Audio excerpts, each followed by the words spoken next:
We may be human, but we're still animal. Well, good evening, everyone, and thank you for tuning in to another installment of America Here's Your Wake-Up Call. Tonight I have John Anderson on the line. He's of the Stolen Radio Network. Thank you. Thanks for coming. First off, let's let the listeners know what Stolen's about. Well, Stolen is an acronym. It stands for Strength Together Over Legal Empowerment Now. And what I decided to do is, after getting my daughter back after an 8-month fight with Child Protection, is start something where people can have an outlet to speak out about their issues and cases with Child Protection and expose any corruption that they have, and you can name and shame even on my network. So pretty much that's what it's about. Yeah. Well, we know that there's plenty of corruption going on in the court systems today. The court system today is completely a business. It has nothing to do with justice anymore. It hasn't for a long, long time. It just gets worse Money. and worse. That's right. Money, power, getting everybody into the system, basically so they can be tagged and bagged. Oh, yeah, exactly. That's what happens when you go get a social insurance number or a birth certificate. Exactly. That's all they are, is a number, a statistic. Yeah. Actually, we're worse than that. They don't even consider us human. We're biological machines. Yeah. Cattle, sheep. Yeah. That would. Anybody under 18 is considered a future biological machine, and anybody that's over the age of 40 is considered on the way to being or are a useless eater by that point. They only want to keep the ones between 18 and 40, and then some of the ones that are future biological machines. Why do you think that is? What's that? Why do you think that is? Well, according to the elite themselves, they only want a global population under 500 million. So well, they're kind of behind on that right now, don't you think? Well, for right now. Wait till it ramps. But when they decide to implement this, basically going to make Auschwitz look like a freaking summer camp. Yeah. But my opinion that they want a global population under 500 million is because 500 million would be enough to run the industries for them, but yet small enough that would be easier to control. You think, though, that even with 5 million or 5 billion, whatever, there's still enough to topple whatever corruption that there is if everybody would come together and unite. It just seems like, as I'm on the internet, though, and I'm looking around, I see people, they're still too distracted and they don't come together as they should to fight this. Right. It should be as easy as... What's that? Go ahead. You and I were just talking about these before the show started. About the divide and conquer agendas. There's several of them that I can name, the major ones that I can name off the top of my head, and there's a bunch of sub divide and conquer agendas. But the main ones that you can see real easily is racial, political, gender, religious, and even sexual orientation. That's right. Religious and sexual orientation are one of the biggest ones. Yes, yeah. And even to this day, maybe not so much in Canada, but down here in the U.S., the government plays the racial divide and conquer all the time. Oh, it's starting to spread. I'm telling you, evil is like a virus. Yeah, well, it's, in my opinion, it's going to get worse and worse until until a time when people get fed up with it. Oh, it's always going to get worse before it gets better, my friend. Well, I know you've been having, back to your original thing here, I know you've been having a lot of trials and tribulations with the court system again because of a group, and I'd like you to go into who and what this group is and what you exposed about them. Okay, well, back in the beginning, I did a show with a guy named Jim Geyer. And now, he lost his daughter somewhere around Missouri in the United States due to a false Amber Alert made by another police officer. And it was a setup to take his daughter. And so I did a show with him about his story. He got involved in an organization that was called Fathers for Justice USA, which was run by a guy named Donald Tenn, Mike Russo, and Bill Stoneking. And so he tried to help out another female named Tiffany, and Donald Tenn is he's a sexist individual, and what he decided to do was retaliate against Jim because he didn't want him trying to help any of the females because that was, Donald Tenn wanted that to be his section, you know what I mean? So there we go. Gender divides. Right. And this is supposed to be a family organization, an organization for fathers, fighting for fathers' rights. And so Jim Geyer has the Fathers for Justice organization emblem as his Facebook profile picture. And Jim Geyer decides, he's going to take on running Missouri's Fathers for Justice, like being one of the little directors there or what have you. And so Donald Tenn sent him an email saying that if you don't lose the Fathers for Justice name and lose the profile picture, that he was going to set him up to Child Protection Services, and that he was going to lose his kid permanently. So Jim Geyer said to pretty much go F yourself, and that he wanted to continue fighting for families and stuff, and didn't want to belly up to this guy pretty much. Right. So they went ahead and they set up Donald Tenn, the president of Fathers for Justice USA, decides to drop emails and stuff like that, and gets Bill Stoneking to fake a few emails, making like Jim Geyer's threatening to kill child protection workers and so on. So thereafter, Jim had to have his visits with 2 sheriffs after that. And this is just an innocent father that just refused to remove the Fathers for Justice name off of his profile on Facebook. So I thought this was pathetic, and I decided to investigate it. What's that? Which he was a member of. Yeah, exactly. And so, and he even paid like a $50 membership fee or something like that. And anyway, he didn't lose the name. They did all this negative stuff to him. Now he's got to see the sheriff, or be supervised visits with the sheriff 2 times a week for only like an hour a visit or 2 hours per visit. So I investigated it. I exposed it. So then what they did is they tried to do the same thing to me. They dug into my past.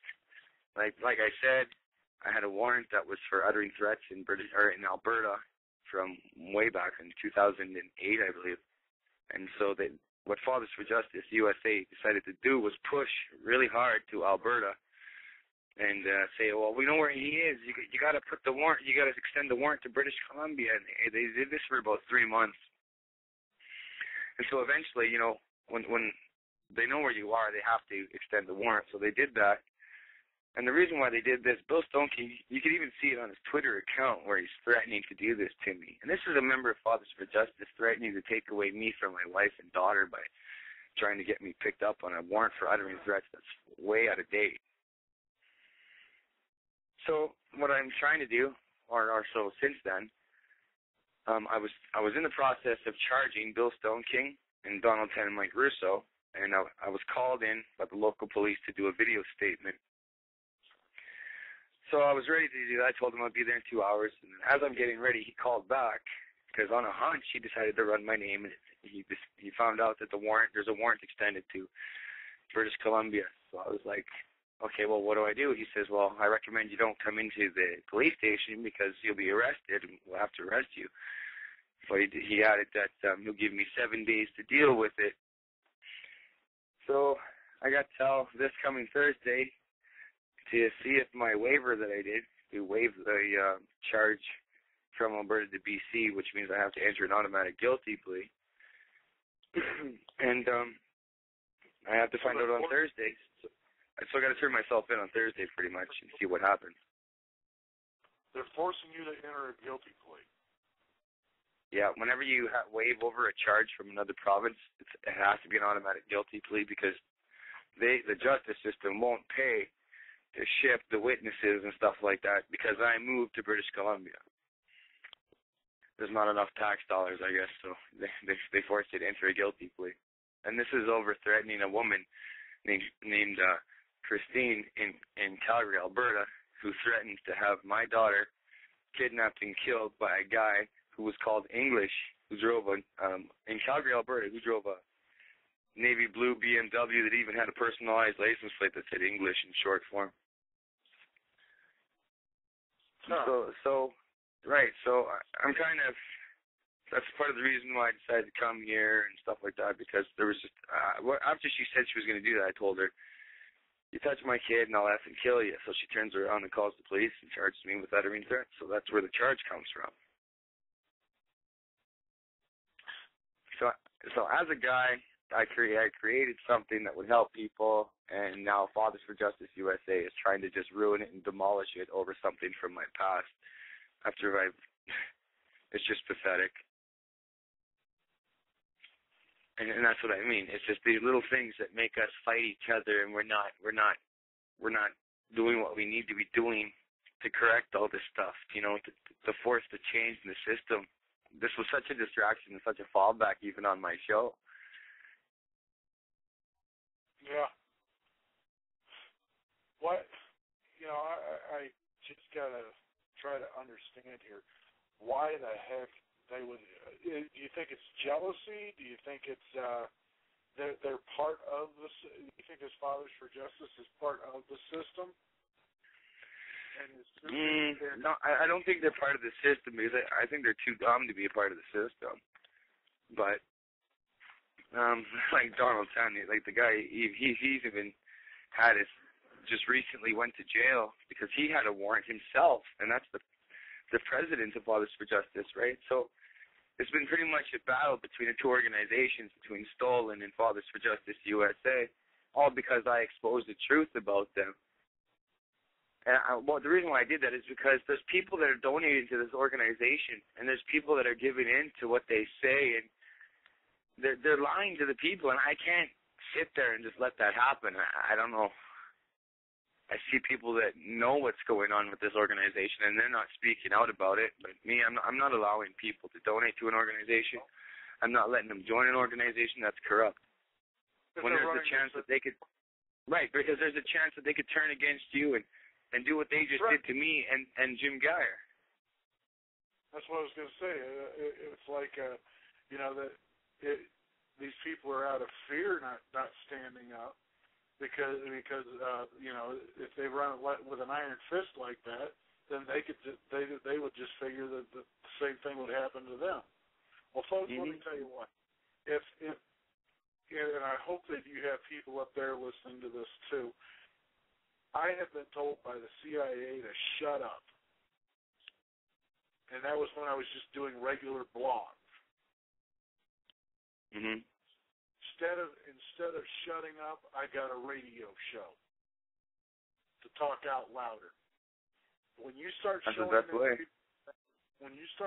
them fear, then that's giving them that perceived power. And when you give them that perceived power, then they've got you. Then you're stuck under their thumb. And this is what's happening, folks. Nothing is going to change unless we actually stand up and show them we are not afraid of them. Afraid of nothing. We're not afraid. That's what we should be. It's not afraid of the legal system. Not afraid to speak out. Even when they tell us to be quiet, we get gag orders. Why should we listen to a gag order? What is a gag order? Nothing but a piece of paper that says you have to shut your mouth. To me, that's nothing. Your mother telling you to shut up should mean more than that piece of paper.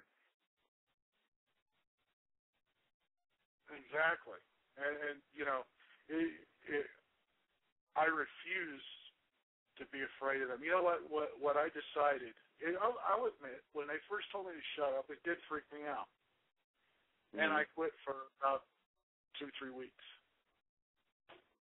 And then I got to thinking about it, and the more I thought about it, the more angry I got about it.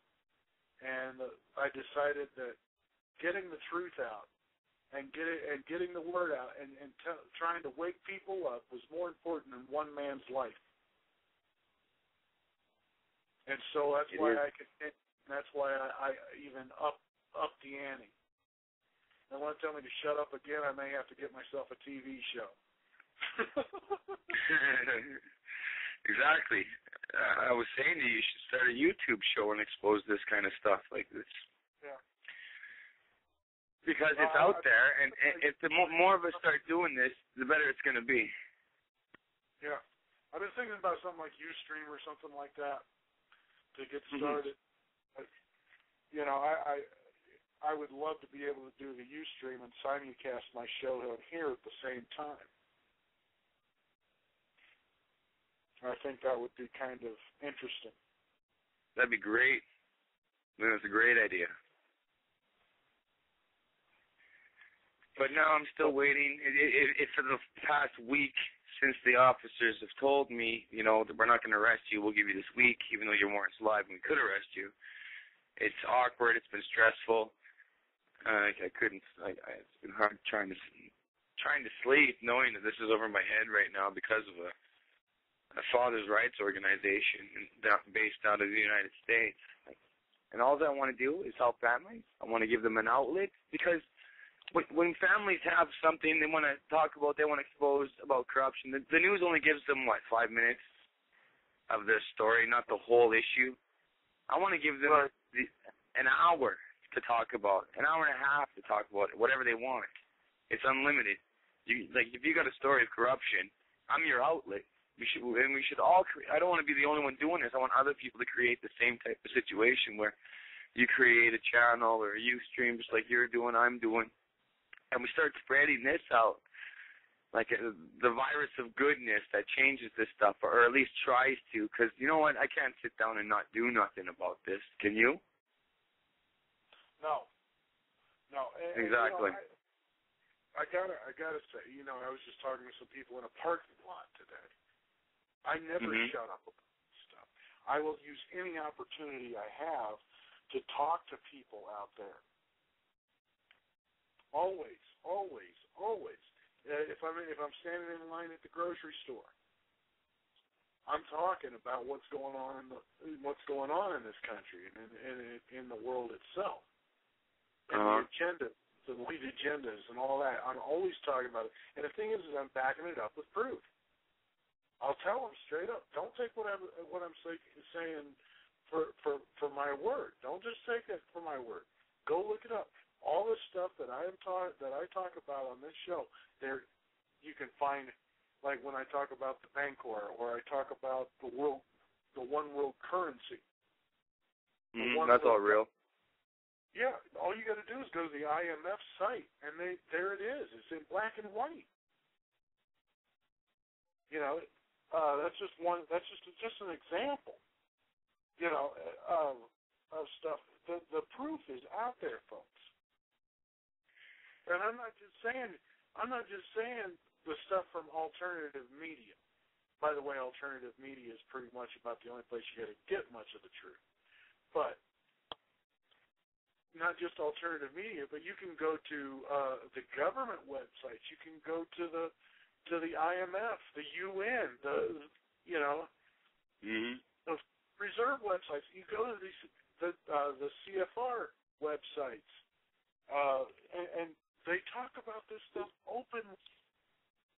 They tell us what they're doing, but nobody, as long as it doesn't affect their income or their job or their Sunday football or their or Dancing with the Stars, as long as it doesn't affect that, then they don't care. I gotta stop protesting because American Idol is on. That's, you know what I mean? People are still even the people that are fighting. I say, 60% of them are still asleep. They only fight half the time. Me, I don't even have cable in my house. I don't have TV. I don't have nothing like that. The stuff I watch is based on what I'm trying to do, and it's a daily thing. That's how dedicated people should be. It's just like you and me. Sure, we take the time to sit down and unwind, but we don't focus on the ramble-bamble and bullshit that they talk about on the news and stuff like that, because a lot of that stuff is false. It's just poison to the mind. Yeah.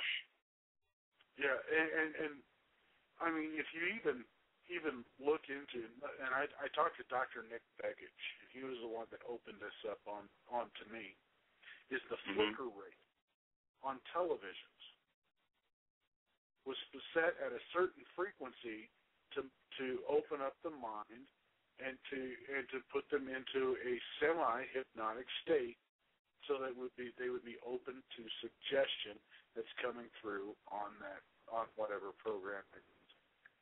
And I mean, if you don't, folks out there, if you don't believe me, watch your kids when they watch TV.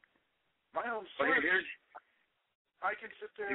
My 13-year-old son, I can sit there and the TV will be on, and I'm trying to show him how to cook something or whatever, and he cannot not look around the corner and see what's going on that TV.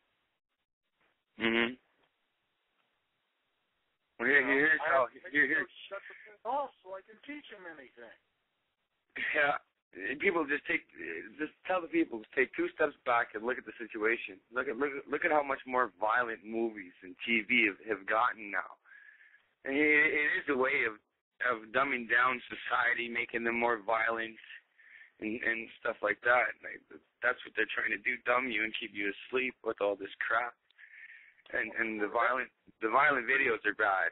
Like, especially when you know they say rated 18, but half the families out there are so lazy that they just let their kids watch it with them anyway. Blood, gore, and stuff like that. You know what I mean? Well, because the society is dumbed down so bad that that's how lazy people are. It desensitizes them. Plus, the other thing about it is when people are watching these TVs on those flicker rates and everything, it's an escape from this reality. Oh, yeah. That's what gives you the emotion of being scared while watching, say, a scary movie. You get to feel that emotion without the actual consequences. Exactly. Like feeling the death. That is another agenda that they have been pushing into our youth, and I'm sorry to say it really did start a lot back in the early 90s. Oh, and the music industry helped push it too. Sure. But even like TV shows like Jenny Jones and Ricky Lake and Maury Povich and all these things. Even Oprah, when she was in her heyday, in her earlier time. Now she's pushing a whole new age agenda. But back then, all those talk shows, daytime talk shows, which conveniently were on when kids were getting home from school. Yeah, exactly. Yeah. And I had no choice but to watch it because it's what my parents were into. Was like my mother, she was into the Oprah Winfrey Show, and I had no choice because she wanted to watch it. So as a child, I was forced to watch it. You look back, what those shows were teaching people is that it's not your fault. Nothing is your fault. It's always somebody else's fault. There's no consequences for your own actions. You're not responsible for your own actions. Yeah. Look at the Jerry Springer show. Oh, well, that's the extreme. But I was going for the more subtle approach there. Yeah. But it did. I'll tell you what, those other shows did pave the way for Jerry. Oh, and actually, exactly right. For Jerry, there was a show that Richard Bay. I've never heard of that. No? No. He's the one that would sit there and after a guest would go off or whatever and everything, and they just before they go to a commercial, he'd look straight in the camera and say, "Where do they find these people?" Oh, really? Yeah. No, I've never seen that. Yeah, well, But he's remember, Springer was on late at night. Yeah, and a lot of kids would still stay up late, even though the parents said go to sleep. And they had a TV in their room, and they still turn it on. And speaking of which, if you would just give me a quick moment. Speaking of which, I gotta go yell at my kid because instead of going to bed, he is playing with his cell phone. So if you excuse me for one moment.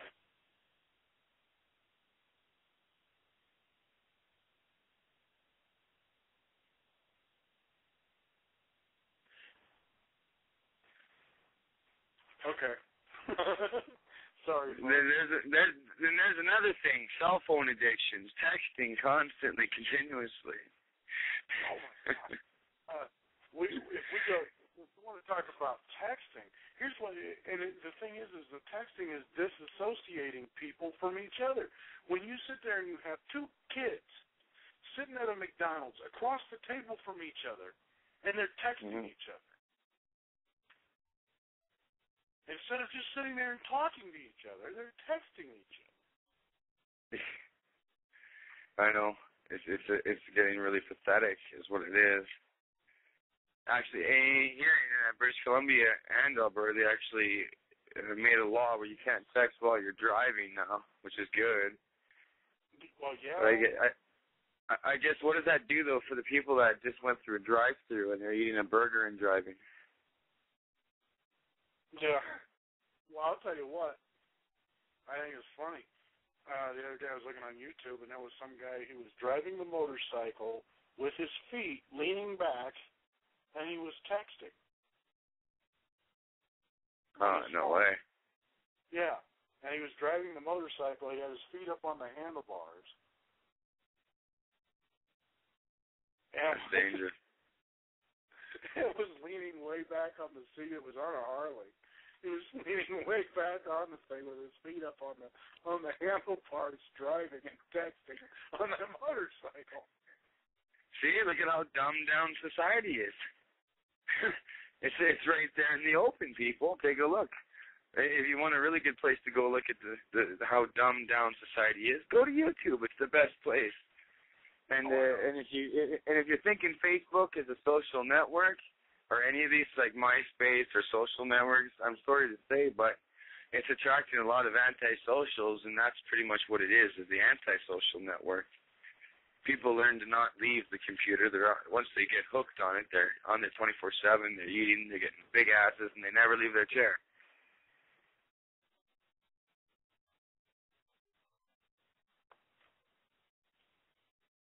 Yeah. I hope that wasn't too descriptive. No, but that is another good example of how they're separating your kids,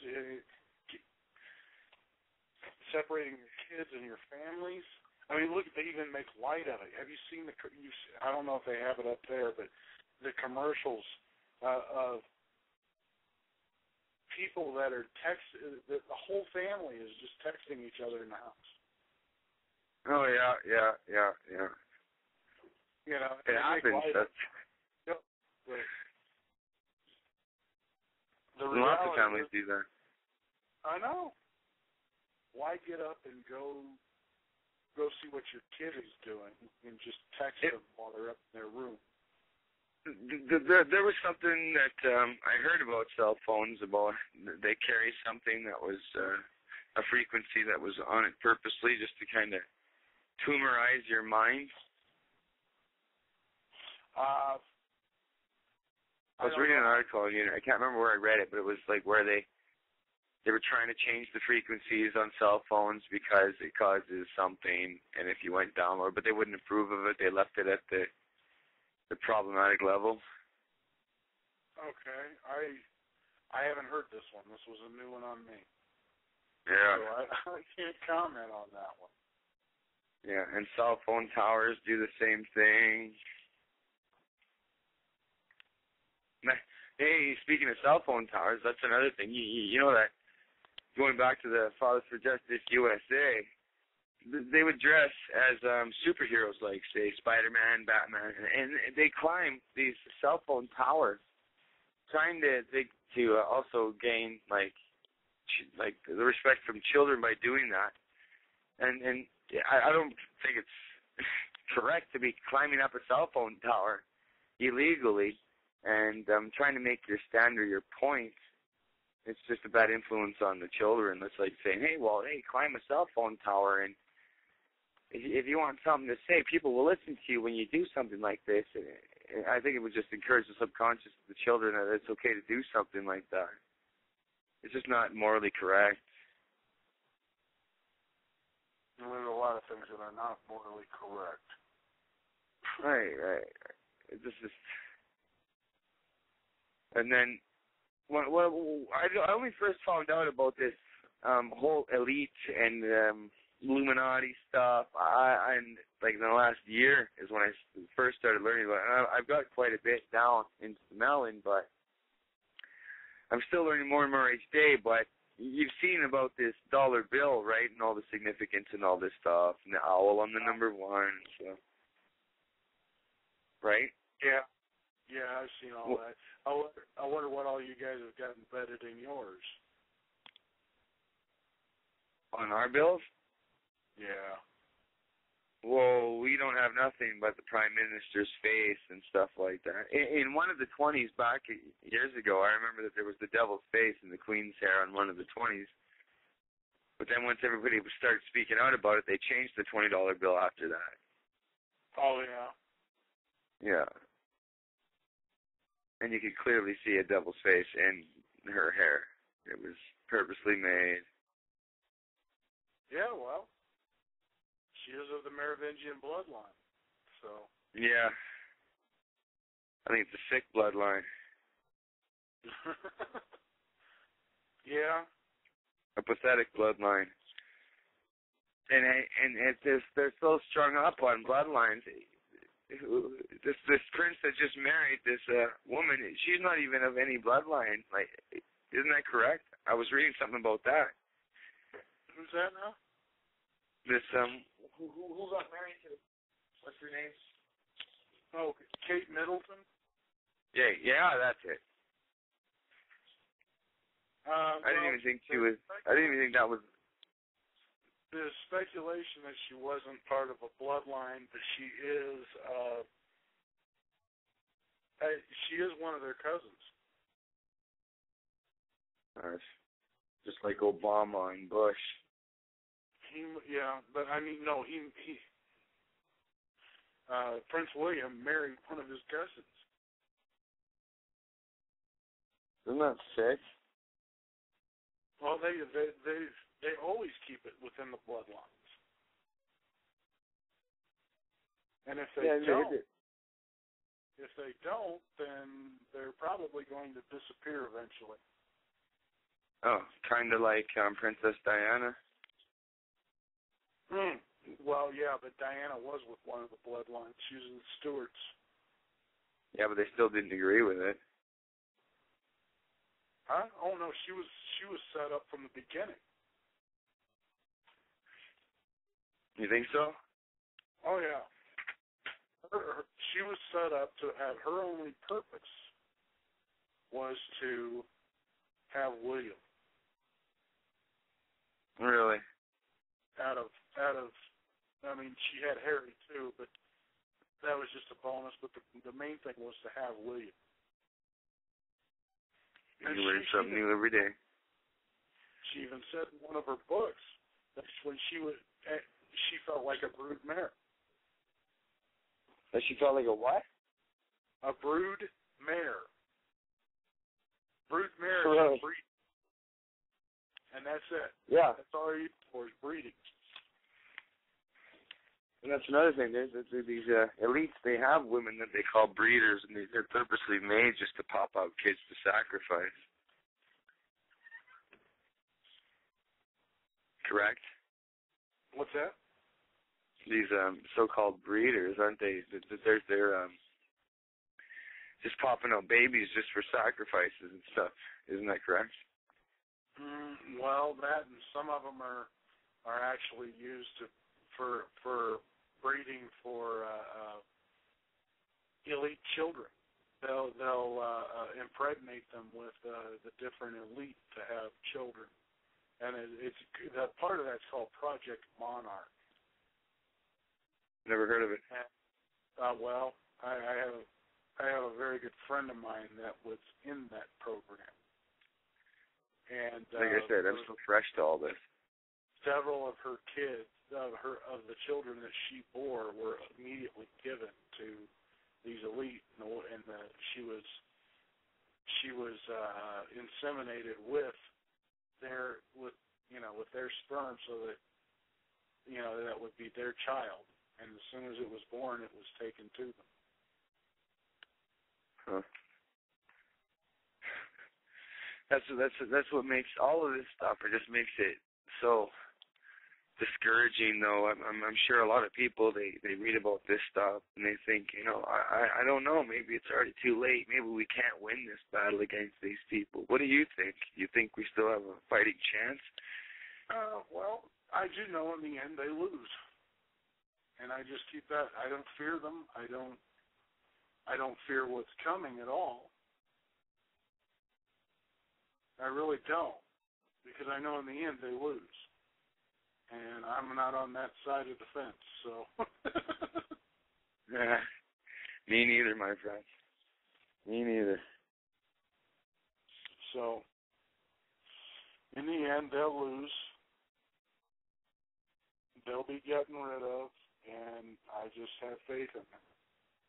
And in the meantime, us, the people, the sheep, the cattle, will still be poisoned and be asleep, most of us.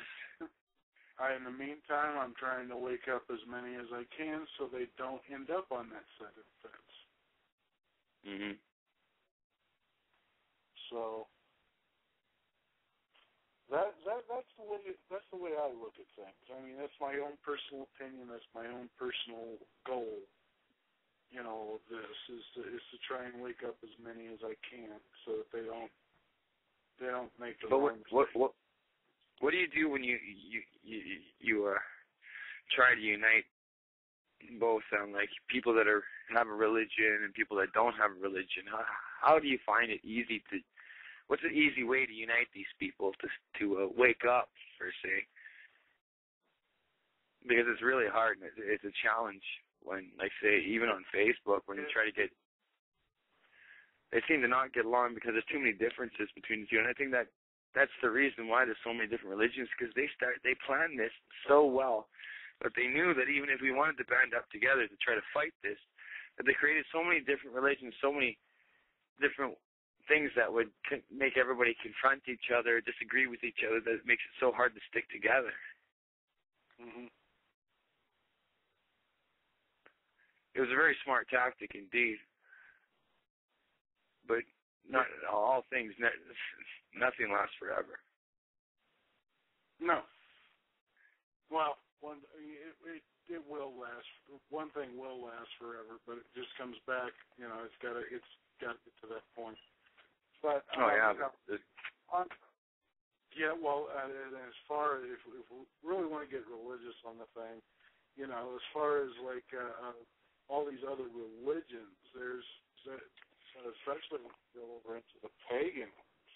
I mean, if you look at the fallen angels, they can change because they were angels, even though that they were cast out. They can change their shape to anything. And if you always look at these pagan religions that started out, they all have trinities. And these trinities, and if you look at it logically, Lucifer was in heaven before he was ever cast out and knew of the Trinity there.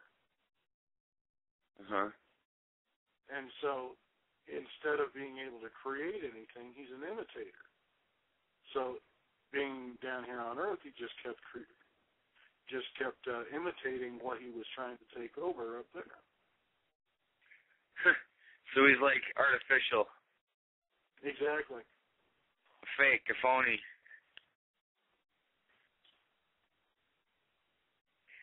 Yeah, it's been a while since I touched base with religion. I don't get me wrong, I do believe in God, a higher power, and I just it's been a while since I went to a Bible study. Last time I went was like grade 7, I think, or grade 8. Yeah.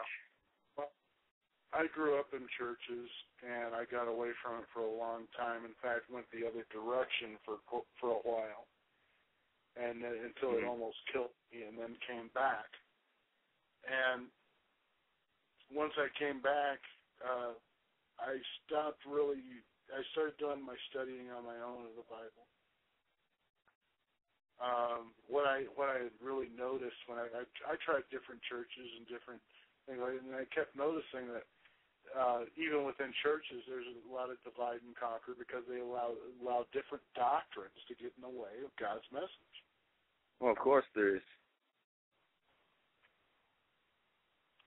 Yeah. Yeah, I think, and what makes me, I can't even not believe in a higher power or God, because, like I said, when I was back in Calgary, I was into some trouble. I was into cocaine at one time, and I had another daughter, my first daughter, named Talia, whose mother name is Andin, and even the mother was hooked on it, and I covered it up for her a lot, and now she's refusing to let me see the child unless she gets money from me. Well, I can't afford to give her money, but I'd love to see my daughter, at least get some pictures, but she won't even send me that. And to go through another court, just because you know how long the court system is and the fight, it was 2 years the last time with child protection for my first kid, that fight, that it's almost too exhausting to go through it again. And I really do wish that I could at least see more pictures of her, get pictures of her growing up. But, and even the family that I sent them private messages on Facebook telling them, you know, I'm doing good. I started a show that helps families because I left all of my life, that life behind. I went over to another province with a girl that I met. She actually saved my life. If I didn't meet her, I don't know if I'd be here right now. She's the one that brought me out here and introduced me to her parents, and I established a life out here and had another daughter named Tiana, which I tried to keep the names kind of similar in hopes that they'd meet someday and get to know each other. But I just don't know if I can go through another court case. And I'm sure every guy that's out there that's listening, or even the mothers out there, you know how long these court cases are, and they drag them out there just so they can suck your pockets dry. Oh, yeah. And that's what discourages me now, is that exact thing. It's just like, why bother when it's just going to be a headache, and then it's going to raise more issues and more fights. And it's hard on the children. It's hard on the children, definitely hard. Me personally, my friend, on that situation there, I'm sorry, I cannot plead guilty to something I didn't do. I would make. Oh, you mean? I would make. You mean the charge of uttering threats? Was that what you're talking about? I would definitely try to put I put in a plea of not guilty and make them give me a jury trial. Well, this one time, this Christina Garrett is her name in Calgary. She, like I said, at one time because me and Catherine, my wife, we knew her daughter. We tried helping her out and stuff, and she called me one time at work, and she said, okay, well, if you want to really help my daughter, I'd like to come and pick you up, and we'll talk. And I'm like, okay, because her daughter was hooked on some methamphetamines and stuff at the time, and I wasn't using it at the time. I cleaned up. I already met Catherine, as I said, and she saved me. And so she picks me up. She's got another guy on the driver's side who's got these gloves on, and they're driving me around. I knew something was up, so I asked her. I said, well, can you stop at the store on the way, because I'd like to pick up a carton of cigarettes. And she said, oh, no, John, don't worry. I'll get you a carton of cigarettes after we're done. I'll buy them for you. And because I knew something was up, and so I still went along with it. She drove me to that same guy that I told you that was called English, who worked at some registries in Calgary, and he used to print fake IDs for underage girls so they can get into the bars and buy cigarettes and stuff like this. And this is a friend of that girl's mom whom I was trying to help, and this girl's name is Amy, right? And so she drives me to this guy, English, and he comes up and he's telling me he's going to kill me and stuff, and this is in the middle of the southwest of Calgary where it's just getting rebuilt and stuff, brand new homes and stuff like that. So I ended up just stepping back, walking away, turned around and walked away, and they didn't do nothing, but they were telling me they were going to kill me like right then and there, and I thought I was going to die. So it almost comes to the point now, and I even talked to another friend of mine named Drew. It's hard to just deal with it because I don't know if they're going to actually complete it or not, because I ended up finding out this woman's a psycho. She ended up threatening her kid named Amy, threatening to kill her pet snake that's named Mr. Sprinkles. This woman was a nutball. So I don't want to lose my life just because I'm deciding to fight this and I have a life and I want to have my, you know what I mean, my daughter, because this woman's a psychopath. And she's got this big guy that's called English, like I said, with the navy blue BMW that's personalized plate named English, to threaten to kill me also. Like, it's just sick. And just to try to scare me with this guy on the passenger side, this other guy wearing gloves, whom I don't know the name of. Like, I will be mentioning it in court, though. Like, that's why I'm going to be pleading guilty, is because I do fear for my life if I did decide to go for a trial. You know what really irritates me is that so many people plead guilty when they didn't do something, and then they're automatically in the system, and they'll plead out just to get the thing over and done with, so they don't have to deal with it. But it eventually comes back and bites them in the ass later. I've seen I've seen people, guys that would plead out to something they didn't do, and then turn around and they go for a job and everything's going good and everything, and then they run a security check on, and then that comes back, and then they're fired. That's right. Like I've been in an outside bar fight in the street where I didn't start, but because the witnesses only saw the last part of it where I'm beating the shit out of the guy, I'm the guy that gets charged because there's only those witnesses that saw me hitting the guy. Yeah. So I pled not guilty at first, but because the evidence was against me, and it's just, in Canada you'll get a bigger sentence just dragging it out, pleading not guilty and getting found guilty. So then the best thing I could do every time was just do a plea bargain, and then that means you just plead guilty to the less of the charge and get your fine, I guess, and then it's still another mark. So my life got shattered just because of that. Yeah. Standing up for myself against the evil pricks in this society. Yeah, well, I'll tell you what, I'd still rather stand up against somebody like that than, just walk away. Turn my back. And that's another thing. And for one thing, I'm a born nonconformist, and I'm proud of it. I'm an opposite. I'm odd. I have a oppositional defiance disorder, and I'm proud of it. Uh-huh. I cannot let any of them tell me what to do. And to give you I'll tell you how much of a nonconformist I am. I've had jobs where they would get real hard on me because they wanted me to quit. And my position is. Because I knew that I longer. I made them fire because just to irritate them. If you're going to sit there and you're going to do this to me, then that made me more determined to stay just to mess with them. And that's to give you an idea of what kind of nonconformist I am. And I've always been this way my entire life. Mm.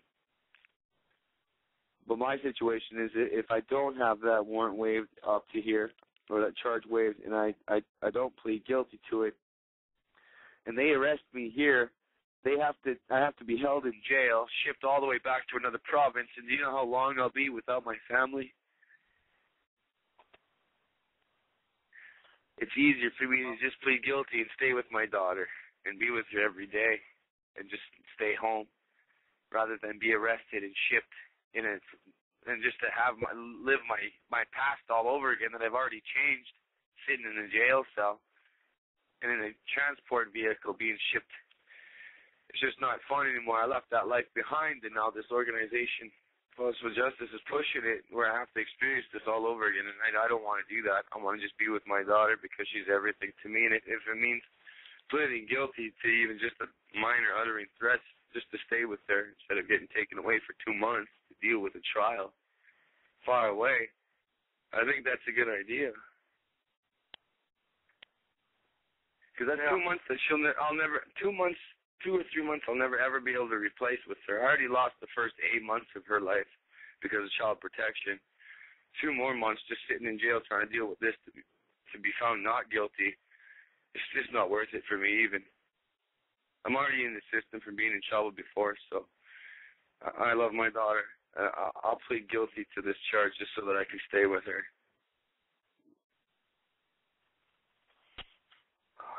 Well, yeah. That's the system. That's how screwed the system is. I can understand. I mean, I just got custody of my son in July from his mother. That's just recent. Yeah, and he's 13. Wow. I went through a lot of years missing my son, and I at least got to talk to him. She at least let me talk to him on the phone. When I lived closer, I was allowed to come up and get him and for visitations and stuff. But the point was is it's not the same, you know. You're not right there daily every day. And I did it. How'd you get him back now in July? What made everybody's head turn and go in your favor? Well, 2 things. It wasn't a thing where he was taken away from her and given to me. It was well, there's 2 things about it. One, she decided that he was getting too much for her to handle, so she shipped him off to me. But the other one is she had gotten a boyfriend. Oh, so now the piece of meat became more important. That boyfriend wanted her. He just didn't want him. Well, then obviously he doesn't care 2 shits about it because usually, you know, you accept it as a package deal. Exactly. But that goes to show also this day and age. Right. That's just weak. It's very weak. On both parties, her and her boyfriend, it's just weak. Well, yeah, I agree.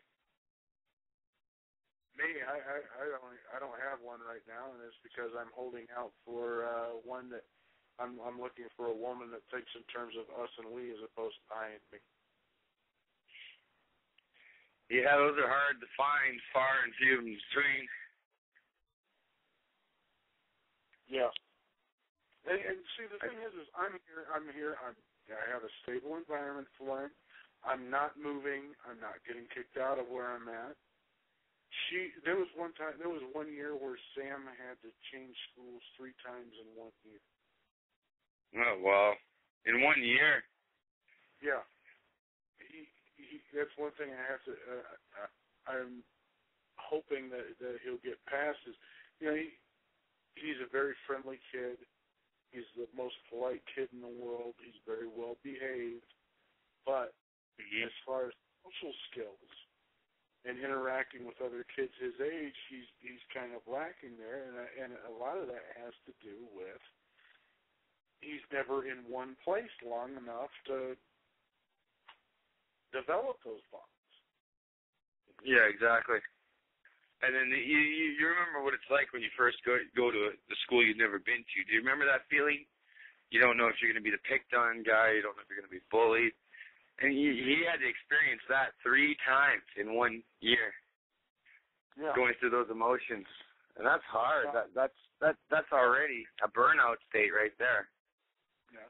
Well, I got him into this school at the beginning of the school year. He's got 1 more game left in his football season. See, that's something he was never allowed to do either. Really? Yeah, he wasn't allowed to be in any kind of sports or anything, and even if he was, it wouldn't have made any difference because, you know, he'd just get started there, and then he'd have to be at another school. So, you know, there was none of that there. What do I want to call it? There's none of that stability. Mhm. So I think, you know, if you're patient enough, you know, I was patient enough, and, you know, eventually he's where he needed to be.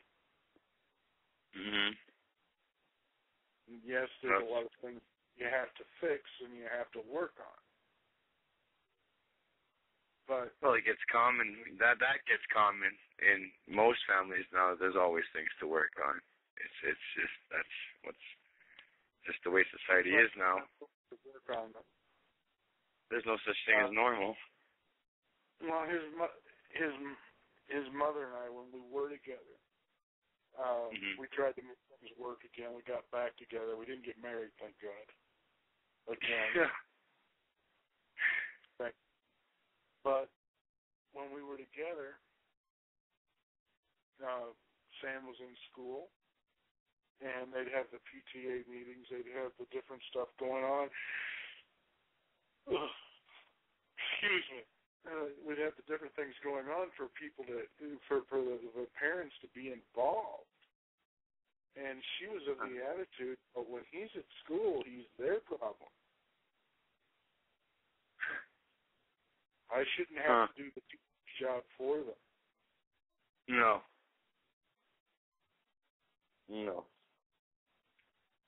I'm sorry, you're their first teacher. Exactly. She doesn't, she didn't understand that. Me, I'm in the PTA. I go down there to when he has practices for football. I'm there. I'm actually out there with the coach. That's good. I'm out there, and I'm not just after Sam out there on that football field when I'm out there. I'm out there trying to help the other kids too. You know, I want to be involved. When they start having the parent-teacher associations, I became involved. When they have the next votes for school board, I'm actually thinking about running for school board.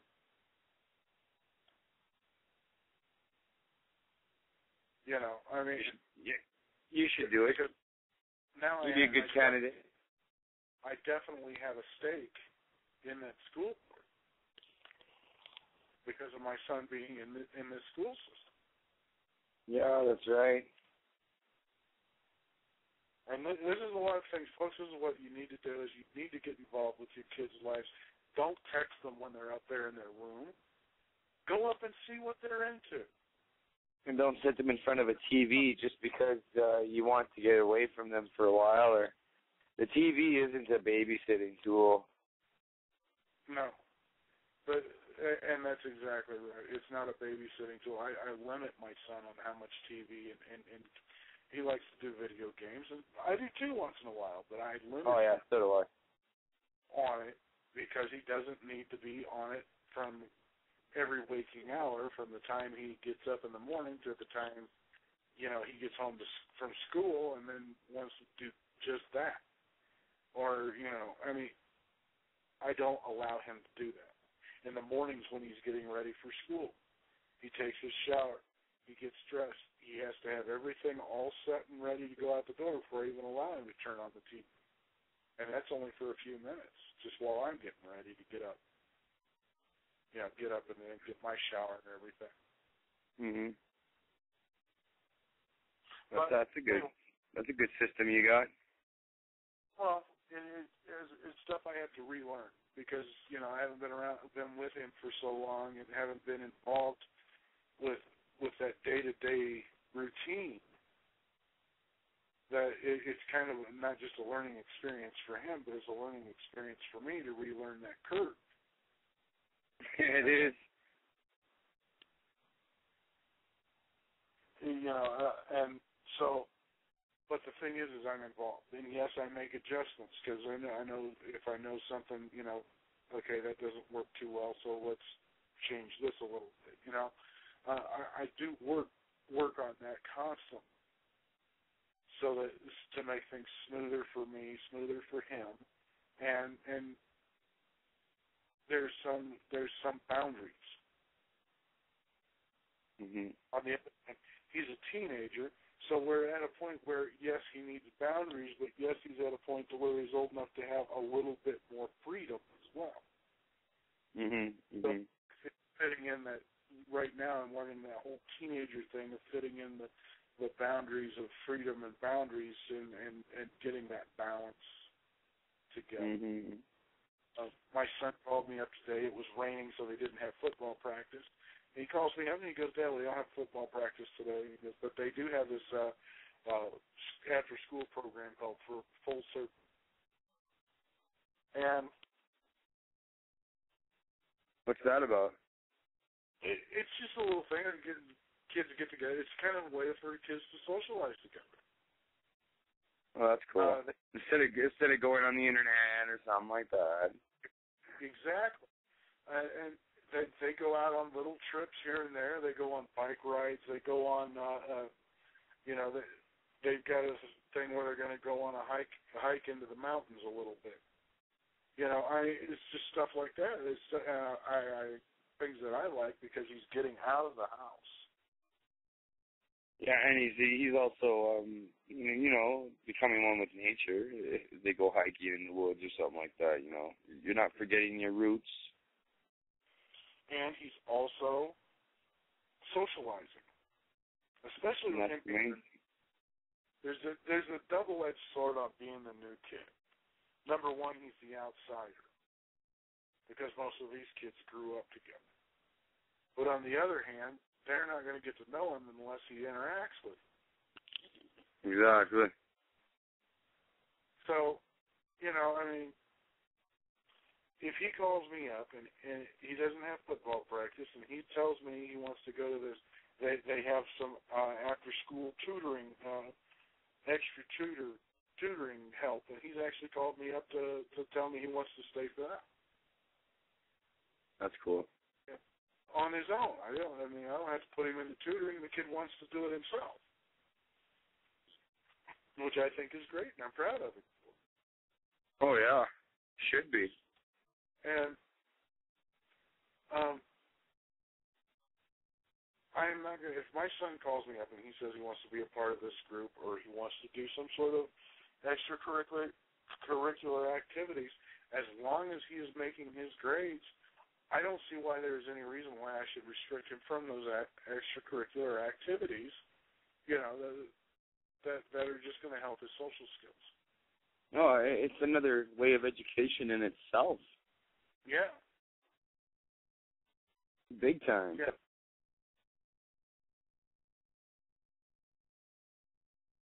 And it's not controlled education like going to school.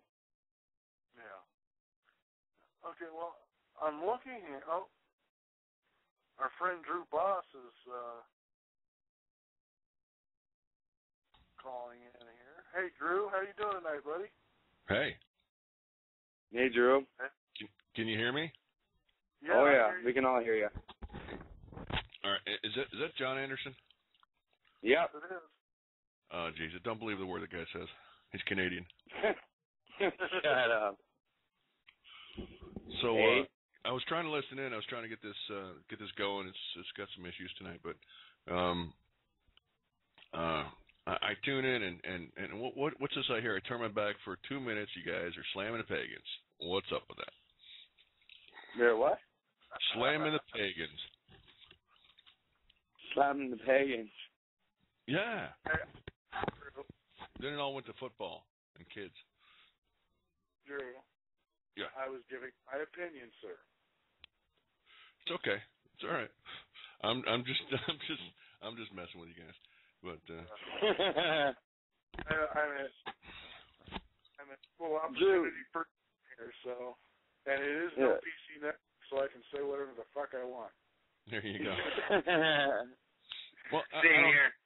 I don't knock anybody's religion, race, creed, sexuality, whatever you want to do. I really don't care. You know, you can marry a goat, just don't expect me to kiss the bride on the wedding day. Right. Yeah, and just don't be screwing it in my backyard either. Yeah. Yeah, Drew, earlier I was telling Mike about the 7-day mark the local police are giving me with a live warrant.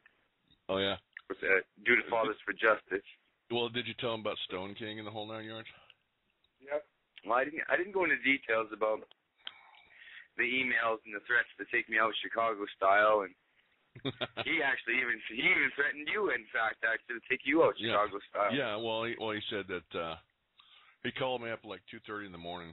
He tried to disguise his cell phone number using some software. Well, my cell phone unmasks that, and he said, "Do you know who this is?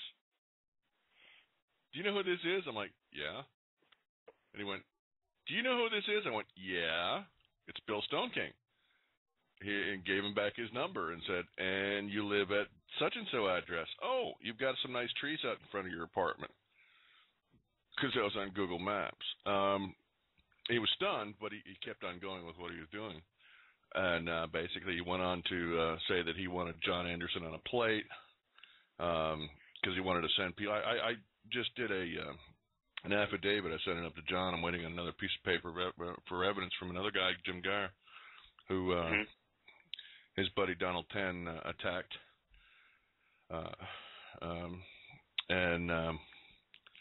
But yeah, he threatened that he wanted John's address because he's going to go up there with a bunch of his friends and take care of him Chicago style. And if I didn't give him the address and his name, his real name, all this other stuff, that he would come take care of me Chicago style. Yeah, which is. And this was all because I exposed a truth about what they did to another fellow named Jim Geyer, just trying to help him and save him from having to have his visits with 2 sheriffs. Yeah. Right. So then that's what I was trying to do, and this is the punishment I get for helping. Right. Yeah. Well, I'll tell you what. I'd take the damn punishment, and I'd tell the son of a bitch, you want to take me on Chicago style? Bring your little ass up here to the mountains, and let's see what happens, buddy. Right. Oh, that's what I said to him. I told him, bring it. Well, this comes from a failed actor, failed voiceover artist who has screwed over so many actresses trying to get in their pants. I mean, it's just pathetic. Guy doesn't even have a car. He's lost his license for DUI. I mean, hell, even his wife came on John's show.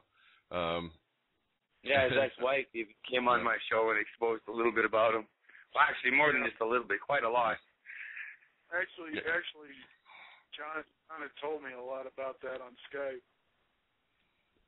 Yeah, he's a little piece of work that's good friends with Donald Penn, which is the head of Fathers for Justice U.S. Now, I mean, now as an organization, I believe him, I'm behind them, but their top guys are crooked as all get out. That's right. They need a cleanup is what they need. Isn't there a lot of organizations that are that way, Drew? I mean, come on. Oh, yeah. Look at the let me think of the one that I'm trying to think of. The one that backs Ron Paul, Nick Group. They're always talking about against the Federal Reserve and everything like that. Right.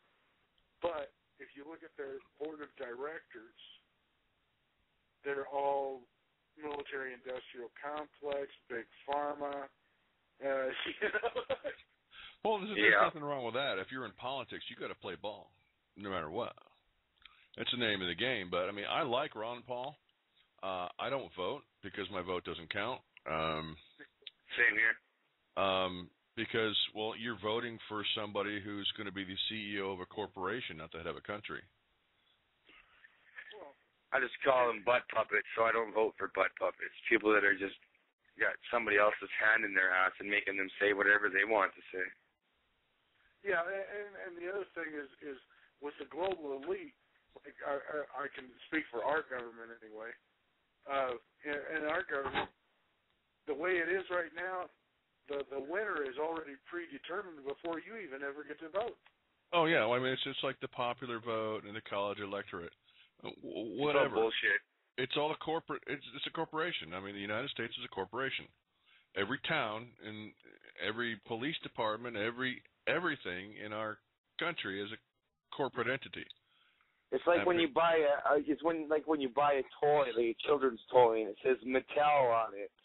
Well, it's just no different name than the United States of America's brand of shit. You can still buy stuff that says proudly made in the United States of America. Well, the first M16s were made by Mattel. Really? Yep. That wouldn't surprise me. But then when you look back, I mean, there was a lot of, back during the wars, and there was a lot of these kind of companies that, I mean, what was the one that was made refrigerators but ended up making, like, tanks and stuff? Oh, I don't know. I mean, but I know there's this Raytheon. Raytheon makes everything from wash machines to cruise missiles. Yeah. You know, and well, yeah. Raytheon's a subsidiary of Halliburton. Right. I know that for a fact. And Bechtel, Martin Marietta, all of them. DynCorp. DynCorp has been in the news about the sex slave scandal and all this other crap. You know, these people are so crooked, it's disgusting. I mean, and they're open about it now. They don't even care. No. So. Nope. And they look back at us and they're laughing at us, thinking that they're gonna lose. But they got it wrong. We're already gonna win. Yeah. Well, that's my philosophy. That's just my philosophy. This is why I like the Occupy Wall Street. It doesn't get a lot of mainstream news, but you see it on the alternative news. You know, they had a total blackout on it. Oh yeah. But I love the anonymous thing because what people don't get is anonymous is not a group. Anonymous is not a bunch of hackers. It's not cells of terrorists or whatever. It's Americans. People like you and me. It's Americans. It's everybody coming together. It's anonymous is an idea, and you can't kill an idea. Right. You can't hurt it. Well, you know, I mean, that's one thing somebody was bringing up is about how some of them were wearing the V for Vendetta mask. Right. But I had to go back and I had to talk about that. You know, like if you really watch the movie, at the end where everybody was wearing them. Right. It was a metaphor of we're all standing up for the same idea, and that's what V was in that movie. V was an idea. You know, that they weren't going to take the fascism in it. Right, because people are waking up left and right. I am still amazed that when I tell somebody about parens patriae or unalienable rights, when they say inalienable in the Constitution, and I correct them, and they're just baffled. And they're like, no way. I said, well, yeah, go to Black's Law Dictionary, 6th edition, page 1523. It'll tell you what this means. It spells it out.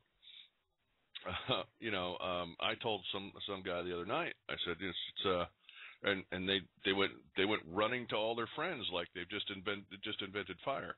I said, look, our Constitution is still valid. The corporation is a fictitious thing on top of it. The judiciary, all of it, it's fictitious. It goes by UCC Admiralty Law, which is a commercial code, a uniform commercial code. Now, I said, well, go back to your Constitution and check out your birth certificate. They're like, what does that have to do with anything? Well, that's how they stuck us all. I mean, we'll just go with the Constitution thing. A lot of people just say, you know, we're in a democracy and our Constitution says we have inalienable rights. No, you're pronouncing it wrong. You're not getting it. It's unalienable. Now, there are two words that sound alike. Is inalienable, I-N, or unalienable. Inalienable is when you can surrender your rights with only the consent of the person that has the rights. Unalienable with the UN is you can't surrender them even if you want to. They are permanent forever. Right? And they're like, how does that how does that relate to the birth certificate? I said, well, that's how they sold us down the river. But it's illegal if you don't get a birth certificate. It's against the law. Right. Well, I started getting into this while I saw some freemen in court, over council taxes in England and other places, and they were winning. They're putting down their birth certificate and saying, "Hey, I'm the real person. Excuse me, I'm the real individual. My name is such and so of the clan such and so, and I represent the corporate fiction that is Mr. Such and so." Yeah. And the judge could not get any jurisdiction over this person. That's no matter how hard they tried. They tried everything. And then there was a case in Texas where 4 or 5 kids were taken by Child Protective Services. And it just caught my eye. Something wasn't right, because in the middle of the night they dropped the 2 youngest off. They didn't even ring the doorbell. They just dropped them off. Really? How old were they? 6, 7, whatever. CPS doesn't care about this. They don't care.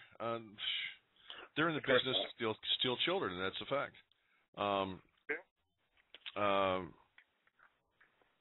For every one that needed to be taken, I can show you thousands that didn't and were taken illegally.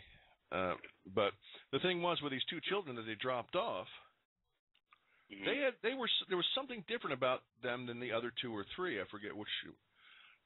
And I started digging, and I come to find out that the 2 that they returned did not have birth certificates.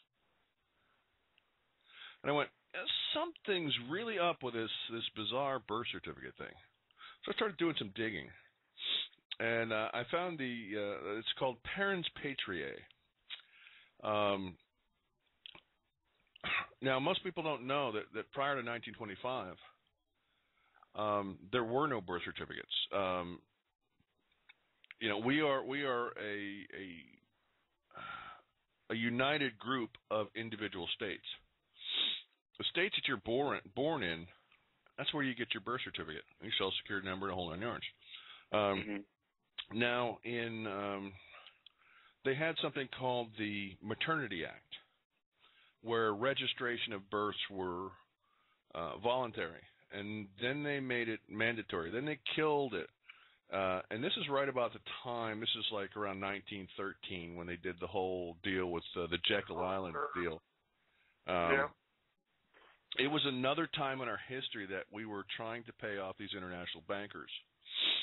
And I don't have all the specs in front of me for this stuff, but they came up with an idea. Yeah, they came up with this idea. They didn't even have the gold, and they couldn't print paper money enough to pay off the debt for all the wars that we've had since we've been a country. So they said, okay, well, let's and by that time we were a corporation anyway. They said, okay. Actually, there was one time in this country's history when we did pay it all off, and had a yeah, there was. Yeah, there was. Jackson. Right. Now, at this time I'm talking about, it was like 1910, 1913-ish, the whole Jekyll Island deal. What they did was said, look, basically what we're going to do is we've got this birth certificate thing, and what we're going to do is we're going to sign a monetary value to it, and we're going to trade you the value of each human being and their offspring, and we're going to use that as something of value because our paper money's worthless. And they didn't have enough gold to pay them, so that's what they did. they literally sold us into slavery. Well, yeah. Corporate slavery, and that's. I mean, yeah. Well, Drew, I know you've heard me talk about biological machines and useless eaters. Right. The system of trading us and using us as slaves for so long, we're no longer human. Right. Exactly. Well, it's a bizarre quasi-relationship. We are the natural humans, but we're also corporate persons. We exist at the same time. It's just like the Matrix, except it's not as cool. Yeah, okay. And I've told people this. I said, look, prior to this time, I mean, of course, they did some other hokey stuff. That's why we had the like Lincoln and the Civil War, and people thought, oh, that Lincoln wanted to free the slaves. That was the furthest thing in his mind, because what they were doing is they were trying to do the same thing they did to Ireland with the euro. Instantaneously, their money would be worth half overnight. So Lincoln started printing the greenbacks, and there's a whole bunch of stuff that went along with that. And the southern states said, we're not going to have any part of it. Go jump, and they seceded. It wasn't about freeing anybody. They didn't care. It was just a side effect. No, it really wasn't. And you're right, and that's a lot of the reason why Lincoln was assassinated was because of his greenbacks. Because the international bankers were not going to allow him to do that because they learned a lesson already on that. And when Amschel Mayer Rothschild sits there and makes a comment of giving control of the country's money, and I don't care who makes the laws. Yeah. That tells you right there. And he's right. He's right. He who controls the money of a country, whoever the laws doesn't matter because you own the guy that makes the laws. Right. Yeah. Well, look at how they're openly buying and selling countries now. The economic hitmen go in, and they just destroy the country. And look, we're going to fix your economy. We're going to give you this money. And then they come back and, no, you can't pay the interest on the loan, so we're going to take your resources or your enslave your people, like we did the U.S. and Canada. Well, that's exactly what's going on in Libya.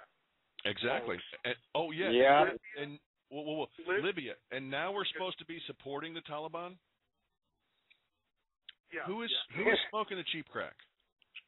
But here's the thing. Drew, okay, yeah, the Al-Qaeda and the Taliban and all that's one issue. But my issue, the point I was bringing up, is the fact that the only reason they're ousting Gaddafi is because he refuses to allow a Rothschild central bank in Libya. Right. And they have zero debt right now. They have free health care. They have until they start bombing the shit out of it. Right. They had the most modern city in all of Africa. Mm-hmm. And was, gasoline was what, 14 cents a gallon? Right. They're having too much fun and they're too free. Even with some of the impression they had, they were free enough. Gaddafi's been made out to be some sort of monster. Now, maybe he is and maybe he isn't with the way, but I have to wonder, was he really as bad as what the media is saying, or is the media just making him out that way so that we have an excuse, that we have a viable excuse in the world's eyes to be doing what we're doing? Right. There's always going to be an excuse. Look at Afghanistan. Okay, our troops are not fighting against Al-Qaeda. Okay, they're looking at and we're not talking a little bit of poppy fields or marijuana fields that are growing as tall as trees. We're talking most of the country. They don't grow freaking vegetables. They grow heroin. Okay, the heroin cocaine trades. I mean, come on. That's most of what the CIA does is control all the resources, and most of the resources like that are oil, coal, but the main ones that they trade are drugs. Yeah.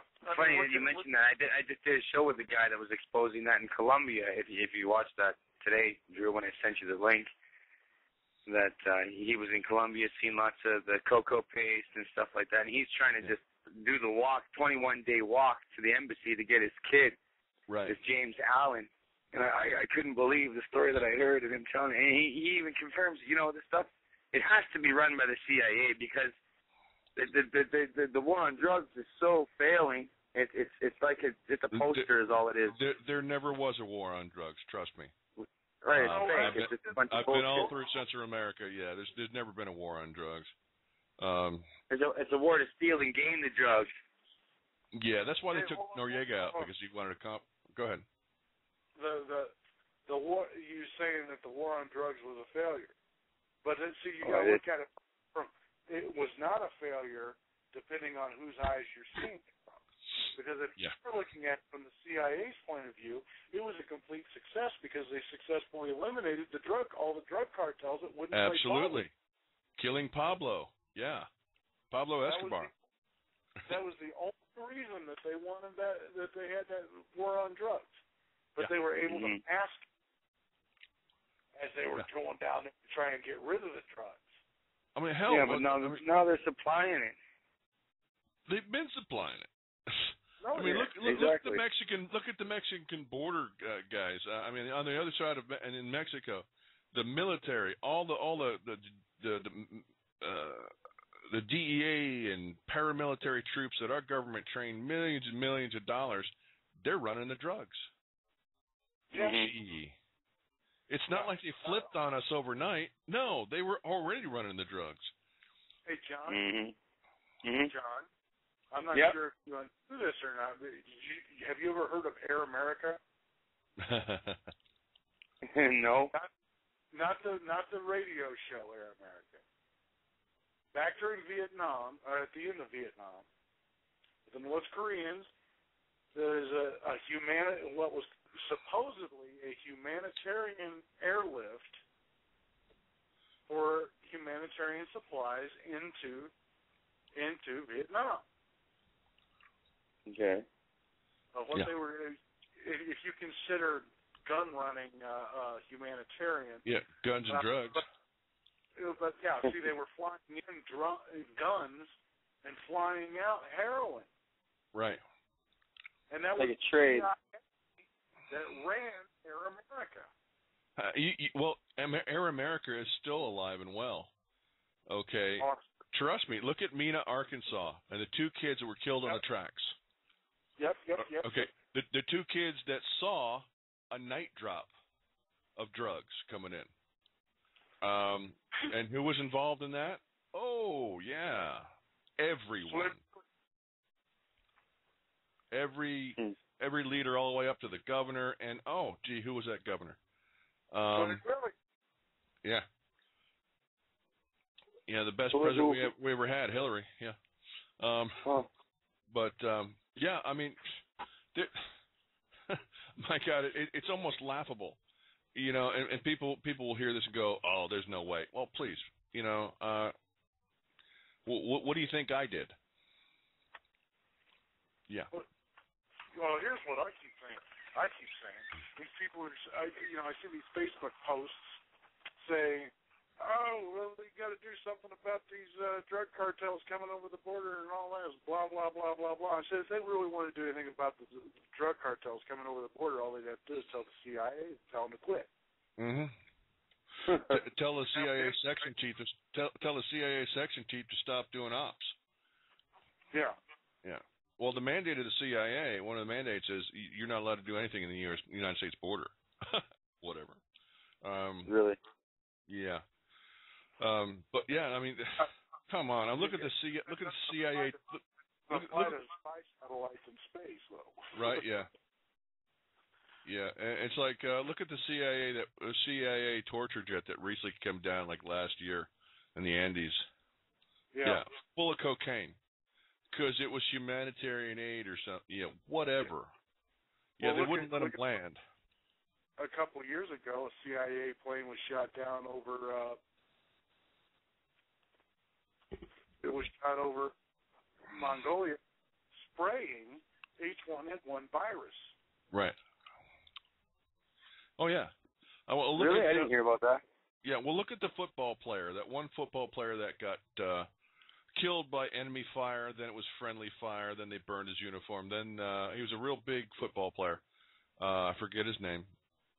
But he was shot by his own troops. Matter of fact, he was assassinated by his own people because he was writing letters home to mom, and he was a big recruiting thing, just like Jessica Lynch, which all that crap didn't happen with Lynch, and it's been proven it didn't happen. So anyway, don't get me started on Lynch. But he was writing home telling his mom about all the drugs. And this is what we're fighting over. We're fighting over the oil, and we're fighting over the drugs. There's drugs everywhere. We're guarding fields. You know, and now they're saying even on television that we can't cut all these things down, cut all the poppy fields down because the farmers won't have anything to grow. What? Give them fucking corn. Yeah. Okay, you're growing heroin. For one thing, corn won't grow out there. It's almost metaphorically speaking. You can give them a vegetable or something. Give them bananas. Well, I'll tell you what, the thing is about poppies will grow about anywhere. Yeah. Oh, yeah, they grow in Canada everywhere. Wild. Well, there was a YouTube video one of the soldiers did. He stood up on a little hill, and, you know, you think, oh, it's a big field of poppy. Oh, a big field of fucking heroin. No. It's as far as the eye can see, from mountain to mountain in a 365-degree view. And they're saying, this is only one of thousands. We're talking hundreds of miles of fields of heroin.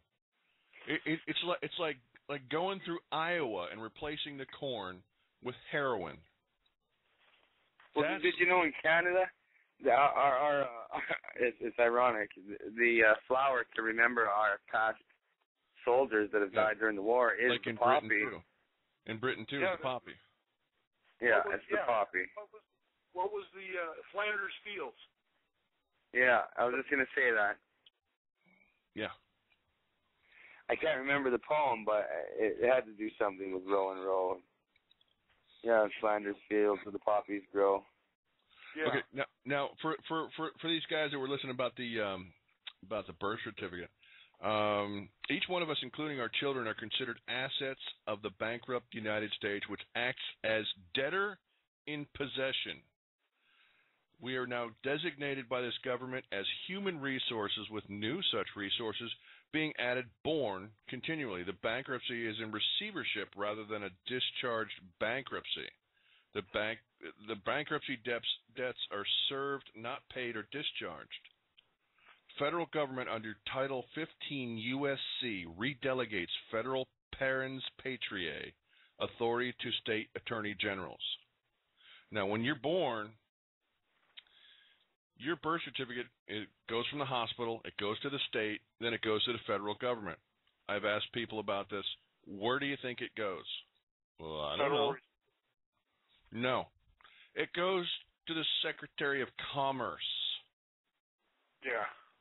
Which is a subsidiary of the Federal Reserve. Yep. Which means we're sold on the stock market.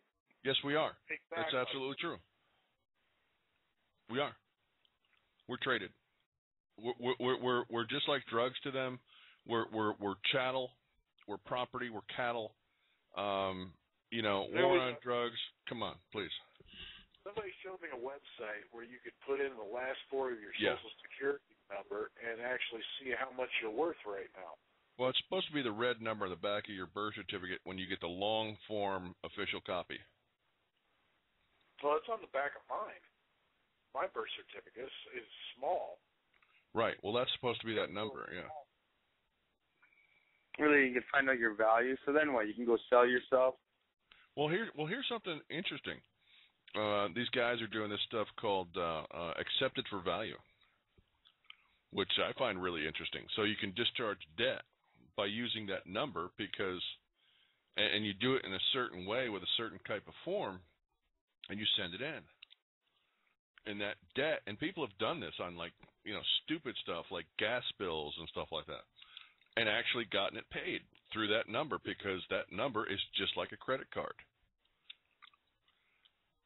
It's held in trust.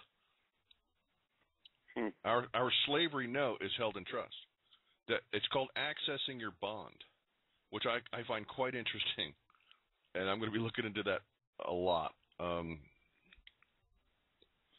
But then again, you don't want to stand out on the radar too much. Yeah. Yes and no. It's like guys growing a field of weed instead of like 2 or 3 plants in the woods. Yeah, they're going to find the field. Okay. Actually, I know a place in the mountains between San Jose and Santa Cruz where they won't go. Yeah. And I know this for a fact because my friend's parents lived there. I was in the Navy, and I've been up there several times. And his dad flat out told me, he goes, if all the dead people that are up here in these mountains stood up at one time, there'd be a hell of a population problem.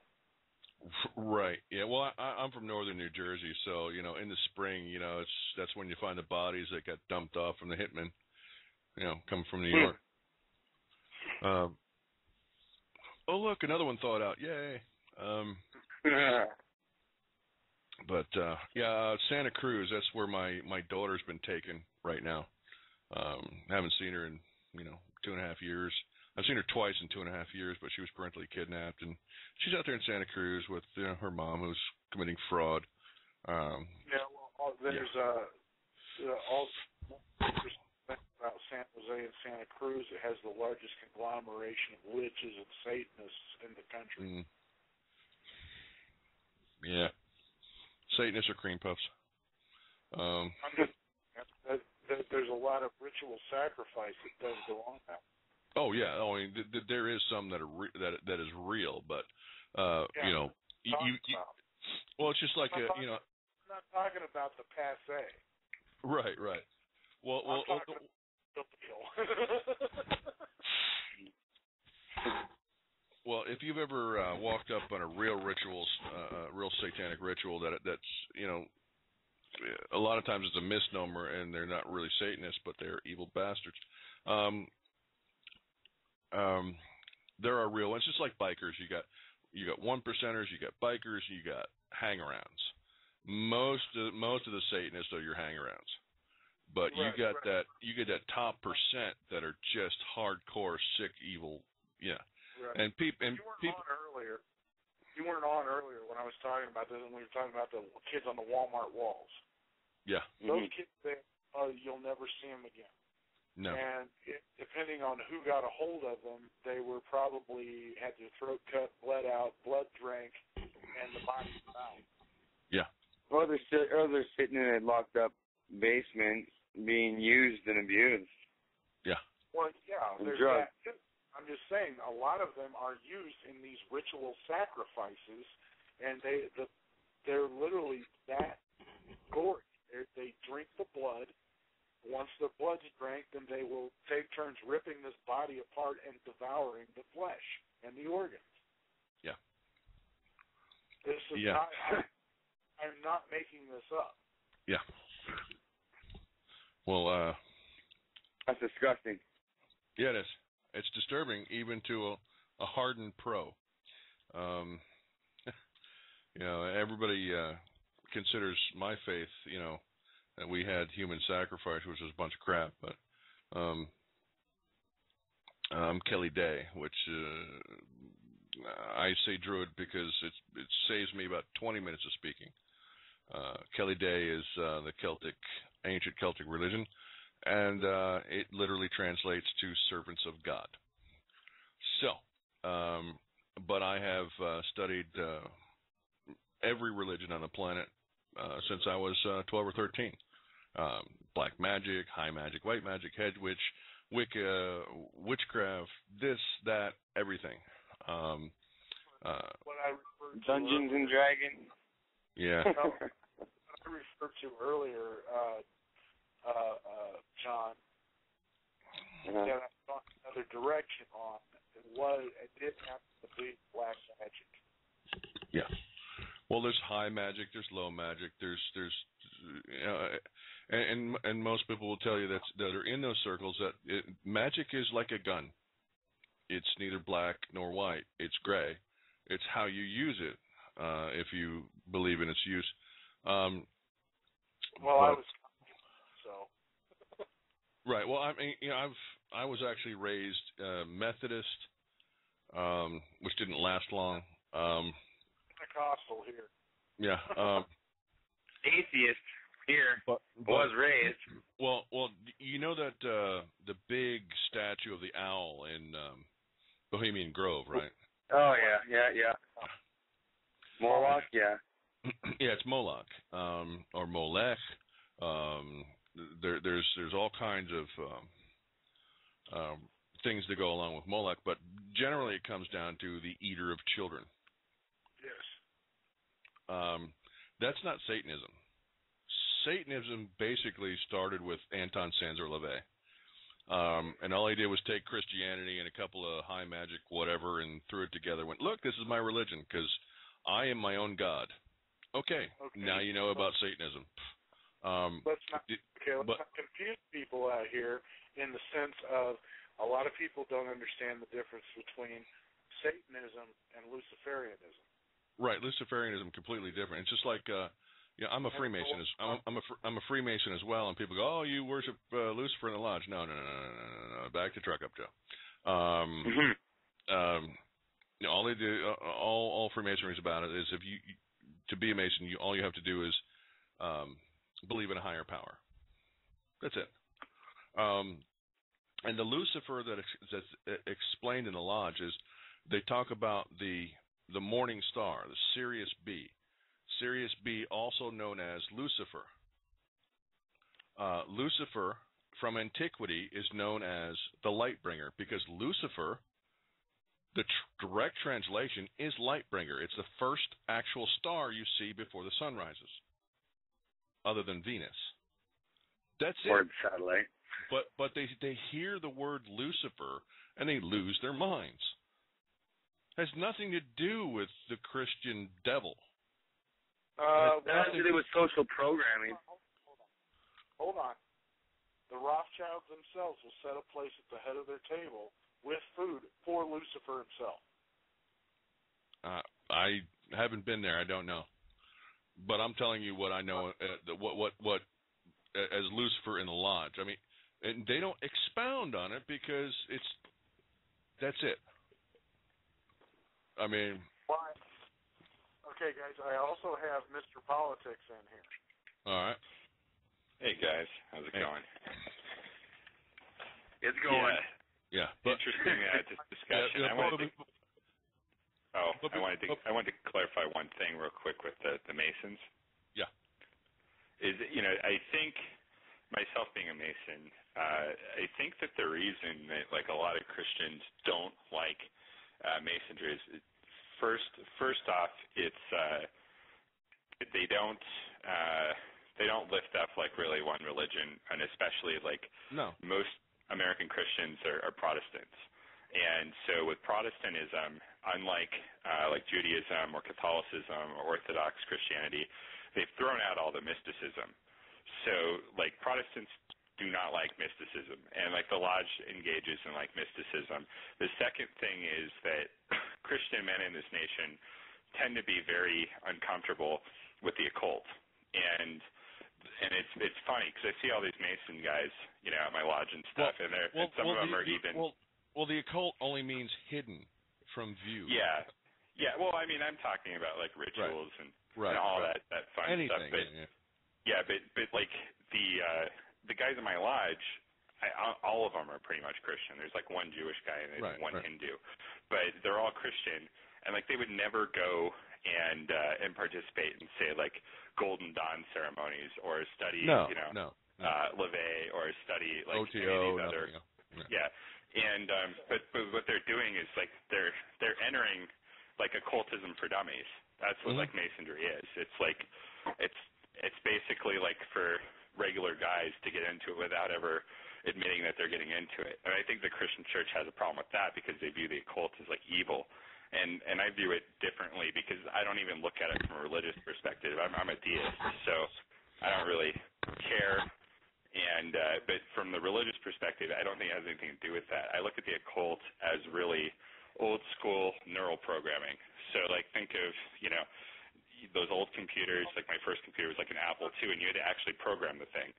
So like getting into the occult is really about reprogramming your own mind, you know. Right. One thing I know about Masonry, okay, it was about only 1 in 1,000 even get pulled into because the Illuminati had infiltrated it. They used it as a recruiting tool, and what they were doing, they're just leaving it like you guys are at, where it's just no big deal. But the whole time they're sitting there watching, they're looking for different traits, different. It could be. Well, yeah, it could be that they're looking to tap guys on the shoulder or something. But well, it is possible because the Illuminati saw at their time with Adam Weishaupt to infiltrate all the powers that they saw and use whatever. They're supposed to be disbanded and destroyed, and we all know that things that are disbanded and destroyed don't ever go away. They go underground. Well, and you also have like the tie-in in the heritage from Knights of Templar. Right. And the thing with that is, and this is just speculation, I wasn't around then, and there's not a lot of great information on that, but my speculation is Knights Templar, if you really dig into it, they actually worshipped, like, together with the Muslims. And they're worshiping, like, this head, and people forever speculated what it was, the head of the devil and all this stuff. Right, yeah. The best of my research points to they were actually worshiping an old goddess named Sophia, who is, like, the goddess of wisdom. Well, Sophia comes from the Hebrew Bible. She was the Hebrew text. Well, it goes back to the ancient, the Magna Mater, the Great Mother, which is basically Sophia. People have to remember that, like, during the invasion of like the Holy Land and stuff, they were hanging out at this temple, which they believed to be Solomon's temple, and they're excavating underground and stuff while they were living there as guests. And most likely they probably found some old Jewish mysticism stuff that had long been sort of forgotten and glossed over, and that's probably where they led, because people, you know, always look at them as like fighting the Muslims constantly, but there was a particular sect of Muslims that they actually got really cozy with, and they all started actually worshiping together, and that really infuriated some people. So I think that all these guys probably went back to like this old pre-Gnostic stuff, and we're getting into that. The Knights Templar also first global bankers, really. Right. First centralized banking system. Well, yeah, and they say that the Templars, you know, protected and aided pilgrims to the Holy Land. Well, that's crap, because there's no ever account of them ever protecting the pilgrims. They were just doing the money route, you know, and then they got to the Holy Land and they started digging. That's pretty much it. You know, their own interest. Okay, the guys that did the Boston Tea Party, the reason that that happened didn't have anything to do with King raising the tax on tea. They were pissed off because he lowered it. Because here's the backstory on this. Well, what I was told is most of them were Masons anyway. Yes, they were. But here's the thing.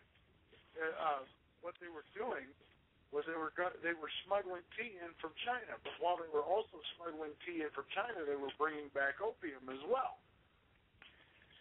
Very possible. Yeah, it's definitely possible. I think American Masons have to be. Their tea, when the king had the tax high on the tea, they were selling their tea cheaper, and they were using the profits from that to go get the opium. So when the king lowered his taxes on tea, it cut into their profits to go be able to fund the Well, look at the difference between a pirate and a privateer. It's a piece of paper. Yeah. It's it. I mean, my ancestors were pirates, so. Who's in favor? Actually, just who has better favor of the ruling government? You know. Right. but he was both. Yeah, but I mean, and people say, well, all Masons are. You know,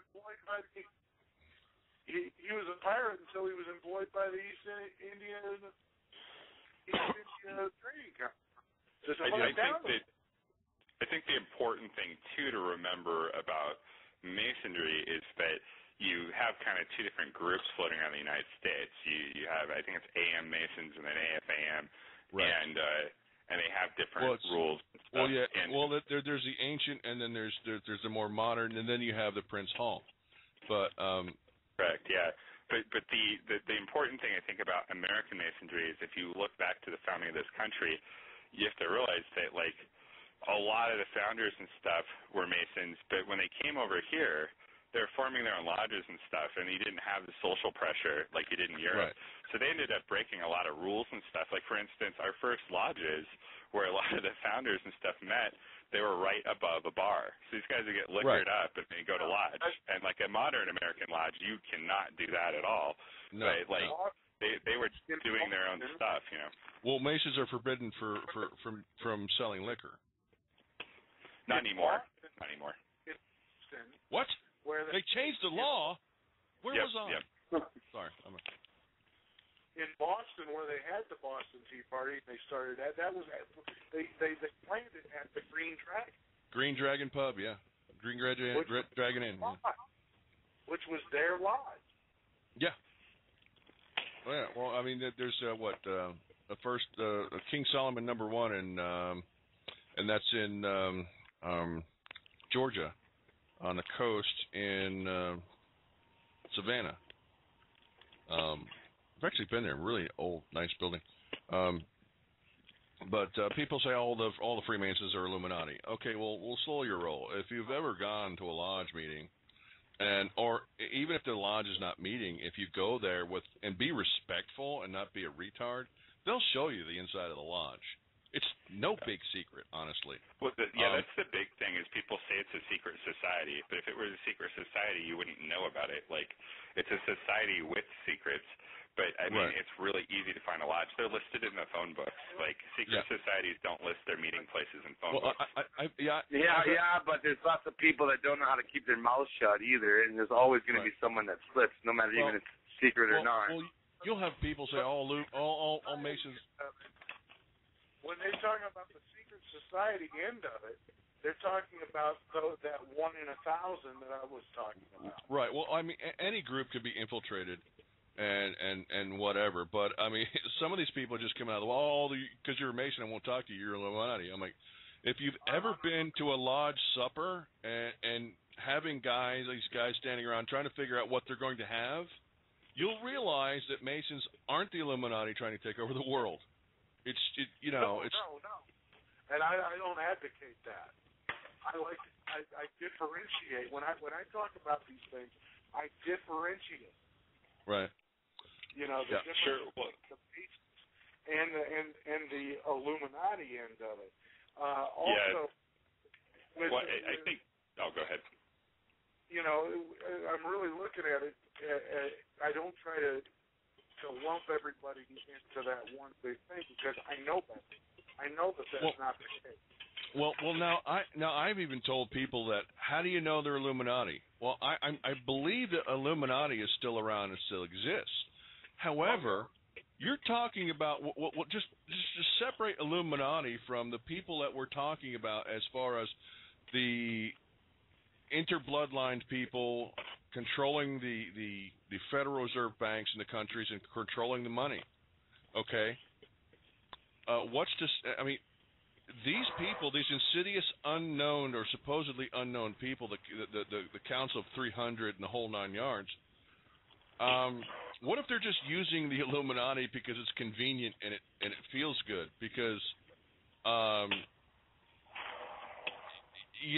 don't see the connection. I mean, I see, Weishaupt, yes, was a Mason. Okay, the offshoot over here. Yeah, okay.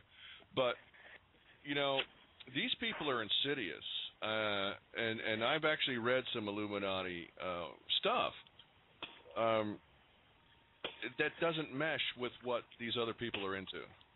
Well, just to give anybody a little bit of insight, I mean, I'm not offended if somebody says they hate the Masons or anything like that, but one thing that really connected for me in the last few weeks in Masonry was that probably 95, 98% of the people at my lodge, if not more, like had no idea, like, you know, when they were getting their first degree, second degree, third degree, like what they were doing it for, you know, like, or because here's the thing, it's like you can go on the internet and you can find all the rituals, you can find all the quote unquote secrets, but that's not like how it works. Like just in like degree work and stuff, you're actually like learning lessons that are going to teach you like deeper meanings, but you can go fully through it and never understand the deeper meanings. Like, you know, everything is symbolism. You know, it's steeped in symbolism. And yes, you can find these rituals, and people ask me, well, just tell me about it. Okay, well, you can find these rituals all over the damn place, but I, as a person, I, as a man, have taken an oath not to reveal the secrets. I can't help anybody else. Well, it's not even like you can just explain the secret because, like, and maybe you'll click with this, but like when I was working on my degree work for my first degree, I realized something along the way, and I was like, wait a minute, like we're not going through this, like this passage, like has nothing to do with any of this. You're just trying to use this to teach me the key, and then and that's really what it's about. And his eyes lit up like so wide, and he's like. And we started talking about some other stuff, but it was like nobody he'd ever walked through this, like, woke up and, like, understood, like, how occult practices actually work and stuff, you know. And when they asked other guys why they joined, like, none of them, they say for brotherhood, they say for business connections, or they'll say for this or for that. None of them ever say, like, I want to, like, learn about this part of the occult, you know. And, like, when you say that, then they're like, whoa, okay. You know, and, like, that's a perfectly acceptable answer, although, like, nobody wants to say that, you know. But it's, to me, it's all about knowledge, It's all about neural programming. Like, if you can hack your own brain, imagine what you can do, you know. Well, you know, and then we go back to it. You know, your founding fathers, yeah, a lot of them were Masons, but people like Jefferson and Franklin were actually Illuminati. They were it's very possible. Illuminati. See, I don't know what that means, actually, like Illuminati. I mean, I know the concept. It's like these controlling people and stuff. Like, the research I've done, like, Illuminati means, like, enlightened ones or keepers of the light and stuff like that. Illuminated ones, But it just seems like this vague label. It's like, I don't know that they would actually call themselves Illuminati. I bet they belong to, like, you know, if it's actually organized and stuff, I'm sure they belong to, like, some sort of secret order, and it's probably not called, like, the Illuminati, you know. Well, John's actually, I found it before, but John shot one over to me. It's the Illuminati website. And it's a really cool laid out thing, and you don't know if it's real or not. But from what I can see, it's an esoteric order of something. OTO, Golden Dawn, Mason, whatever. I don't know. But it was well put together, though. But I do know that what the God that they're worshiping at Bohemian Grove has nothing to do with what I believe, but it is the god Moloch. It's not Satan. Satan is a cream puffs compared to these people. So. Yeah, and I think actually Moloch's interesting too because you know who's like the like mystical king of Lesser Britain. You know, it's Arthur, right? Right. And Arthur, like, who's like the most important in like Arthurian myth? It's Merlin, right? Right. And who's his like companion? The owl. Archimedes the owl. You know, there's like tie-ins and stuff like to the owl over and over again if you go deep enough, and you'll even find like certain heads of things like, you know, with strange eyes that, you know, are owl-like and stuff. There's some stuff there. I think actually like Horus worship has been like more popular in this country with a lot of societies and stuff than even like the owl, but there's so many different orders and groups and stuff. But I guess what I've always wondered, maybe you guys can answer this question, like, why are people so scared of like getting into the occult and like at least trying to learn about it? Because like if these Illuminati or like these people are controlling us with like hidden knowledge, like wouldn't you be interested in like knowing what that is? I mean, if you were being like assaulted with AK-47s, like, you know, and you had a bow and arrow, wouldn't you be more interested in like how an AK-47 works, maybe how you can get your hands on one? Sure. Right. Yeah, know thy enemy. Yeah. To be honest, Mr. Politics, that's why I've done so much. I think it's the fear of losing your soul. The Illuminati really, what it really refers to is the 13 bloodlines. Right. Okay. Well, that's the term that people are using now for it, but I honestly, I don't think they're Illuminati. Are they insidious? Are they controlling most of everything? The money systems, everything? Yes, absolutely. Do I think correctly? I've had people tell me that they were in the Illuminati and they were Rosicrucian, and the Rosicrucian order for a long time was telling people that, you know, oh, this is the Illuminati, and like getting a bunch of dumbasses to donate money to their stupid church and like teaching them secrets like love, light, love, you know, and a bunch of dumb shit like that. That's all lies. Well, I don't know if you guys ever heard of the book called Illuminatus Trilogy. It came out when I was a kid. Never heard of it. It's a good read. It's called the Illuminatus Trilogy. Look it up somewhere.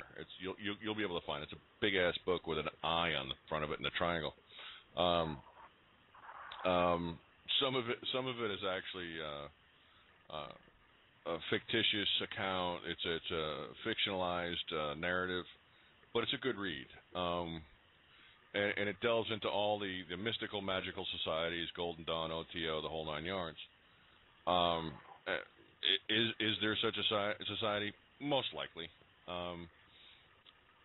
But I don't think this. What we're talking about, the evil on the planet that is literally buying and selling countries, snatching children up, working with child protective services, the whole nine yards. Do I think they're Illuminati? Probably not. Did they infiltrate them? Yeah, probably. Take them over? Could be. But yeah, I don't know. The other thing too that I always kind of question is like people talk about like the Masons even at the highest level of being extremely vicious and stuff. And then I look back at like figures like Joseph Smith. I mean, he completely violated his oath. He was a master Mason. He completely violated his oath because you're not supposed to write scribe, all this stuff. You know, you can't tell people the secrets. He stole all the secrets, put them in his church, and then started teaching people in an unapproved, unholy lodge all of this stuff, you know, and that's like a huge thing, and they never penalized him for that, you know.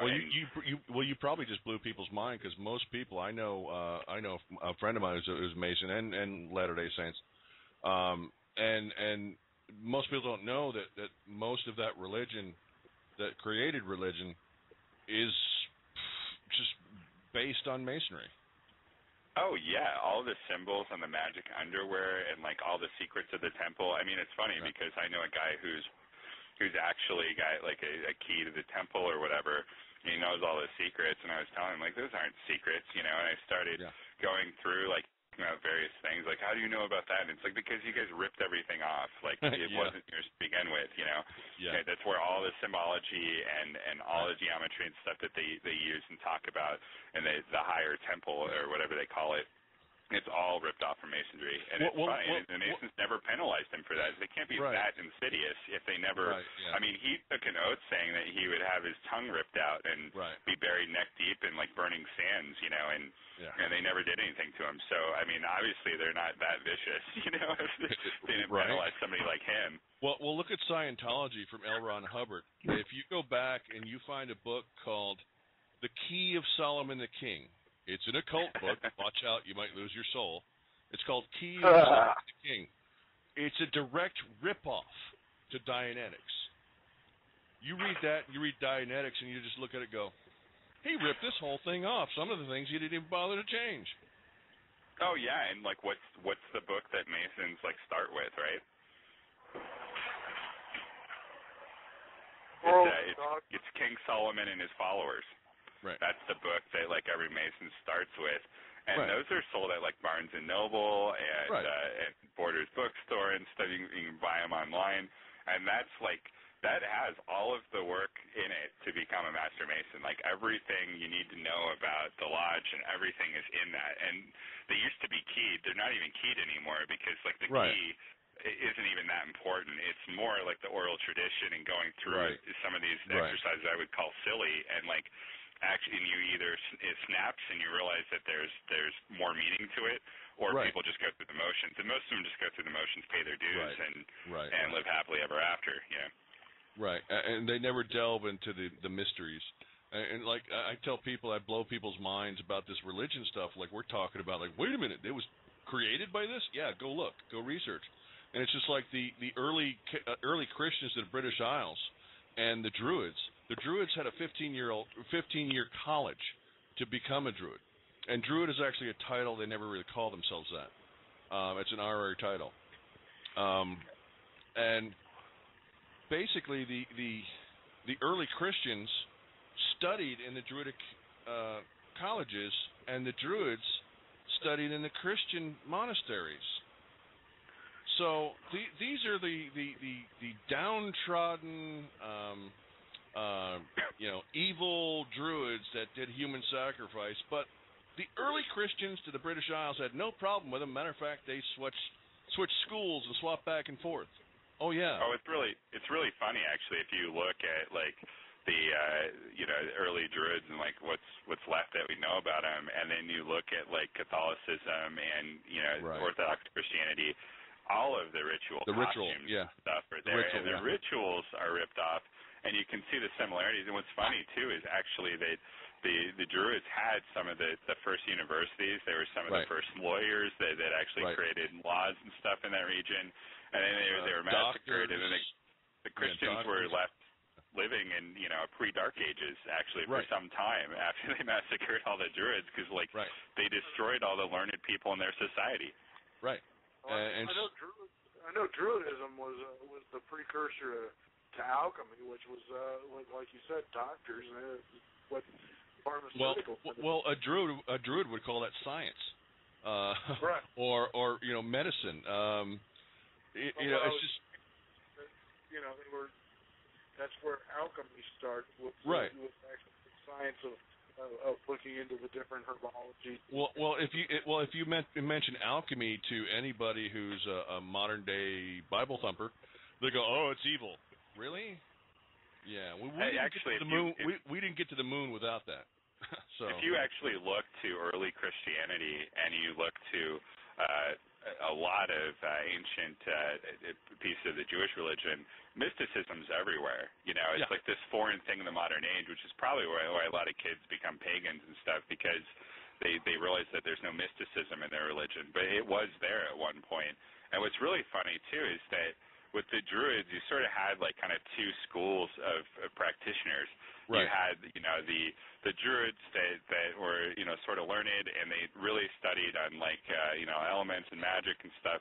And then you had another school, which is still alive today within the Christianity, which were the bards, which were like, these guys that studied music and music through magic, and people that talk about like monks and their chants and stuff and Gregorian chants and stuff. That's still alive. Those are the bards, like left over from Druidism or from the Druid, belief systems. And that's where those monks and their chants came from. Is those were all like bard magic and stuff that they would use. Druids had a type of what's called droning, which is where we get drones from the bagpipes. The drones is one tone. You ever see the dark crystal and the Skeksis and all that? The Jim Henson deal, the Muppets. Yeah. Well, the dark crystal. There's these creatures, these big creatures with like 4 or 5 legs, and they have the staffs, and they're big old lumbering things with the drawings all over them. And they stop and they do this whole chorus thing on one note or a diatone of one particular note. That's what droning was. It was not only a call, but it was also to get you into a meditative state. There was all kinds of things, So yeah, we talked about like sound frequency these days and like harp and stuff like that. Right. And I really look at like old Gregorian chants and stuff as just being, sort of a primitive form of manipulating, the mind and mind frequency and stuff, right. using, the vocal cords and instruments. Well, it's like it goes in frequencies. Right. Exactly. Well, some people go. I tell them that music is magic. No way. Okay. Well, you go listen to a song that makes you want to get up and fight, and then you go listen to one that makes you want to cry, and you tell me that music has not had an effect on you. That's called magic. It's completely mind-altering, Back in the day, I'll be the first one to admit that the song Turbo Lover by Judas Priest would always make my foot go to the floor if I was drunk. Right. Or Radar Love, yeah. But, just even an a cappella choir, or even, they've done experiments with drum beats, circle drum beats around a fire. If you do a beat that's similar to a heartbeat in the rhythm, and you keep speeding it up, the people within hearing range, their heartbeats will speed up. Well, here's just a real common medical fact a lot of people don't know. But now, like birthing hospitals and stuff that do a lot of childbirth, they instantly take the baby once it's delivered and put it on its mother's chest so that the baby can hear the mom's heartbeat and synchronize its heartbeat to make it regular. Right. And it's amazing how all this stuff like interties in, and it's not like really a secret or anything. It's just that people are asleep and not paying attention to any of this stuff. Right. But that's normal practice now in any good birthing hospital. They'll instantly stick that baby there. Yeah, because it's too important to watch football, NASCAR, and America's Next Top Model. We're not paying attention. Right. Well, we were just saying that earlier. The exact same thing, Drew. Oh, yeah, it comes down to wake up, people. Folks, America, here's your wake-up call. Right? Wake up, people. I think a lot of people, though, if they went to a Masonic lodge, I think that they would probably quit within 6 months to a year unless they had, real reasons to join. Like, a lot of guys I see join just they're, lonely and want to make friends. So those guys tend to stick around for the brotherhood part of it. But I think a lot of people, if they join a lodge, they would get bored pretty quick and, leave because, it's a lot of the same stuff over and over and over again, and unless you're looking for something deeper and finding it, there's not much there in the esoteric unless you dig for it because it's not on the surface level. Right. That was the thing that really shocked me is it's you can read all this stuff that's on there, but there's no context for it. It's sort of a folk language between languages. If I tell a foreigner that just understands English, if I tell them, well, you hit the nail on the head, and they don't know the context for that phrase, they're not going to know what the hell I'm talking about. And absolutely. And a lot of folk languages and stuff are like that. And there's all this context in there that really somebody else has to show you, and that's why they do certain things a certain way, so that the people that are awake, it snaps and they're like, I see what we're doing now. Right. Well, it's just like Masonry has absorbed cults, absorbed religions, dying religions, and all this other stuff. They have also absorbed a lot of Druidism, and the way Druidism teaches. They don't tell you about it. They don't just have you memorize it. They ask you questions. They teach by asking you questions and getting you to think. Mm-hmm. And it's totally different, A lot of occultism too. You'll see so much overlap and repeats, Druidism, and then Masonry, and a lot of this stuff, the significance of say threes and the number 3. Right. Over and over and over again, you'll see this stuff, and it's used as a teaching tool, and it's after a while, it gets a little bit boring, and I think that's why the Church of Satan was kind of important, because you had someone like Anton LaVey who saw different religions. I believe he was Catholic at one point, and he worked in the circus. And he loved Catholicism because of its like ritual and stuff, but he wanted something that had like all the strictness and structure of Catholicism, but had the flash of the circus. So he made this church that was really flashy and got really into ritual, and he was just really an occultist nerd that wanted to play dress up. Well, that's why I say Satanists are cream puffs, because most of them are. And when you find someone that is a supposed real Satanist, you'll actually find that they are not Satanists. Because what most Christians don't understand is, and I hate the term pagan because all it means is one who lives in the woods. A heathen means one who lives on the heath. The heath grows in moors in the woods.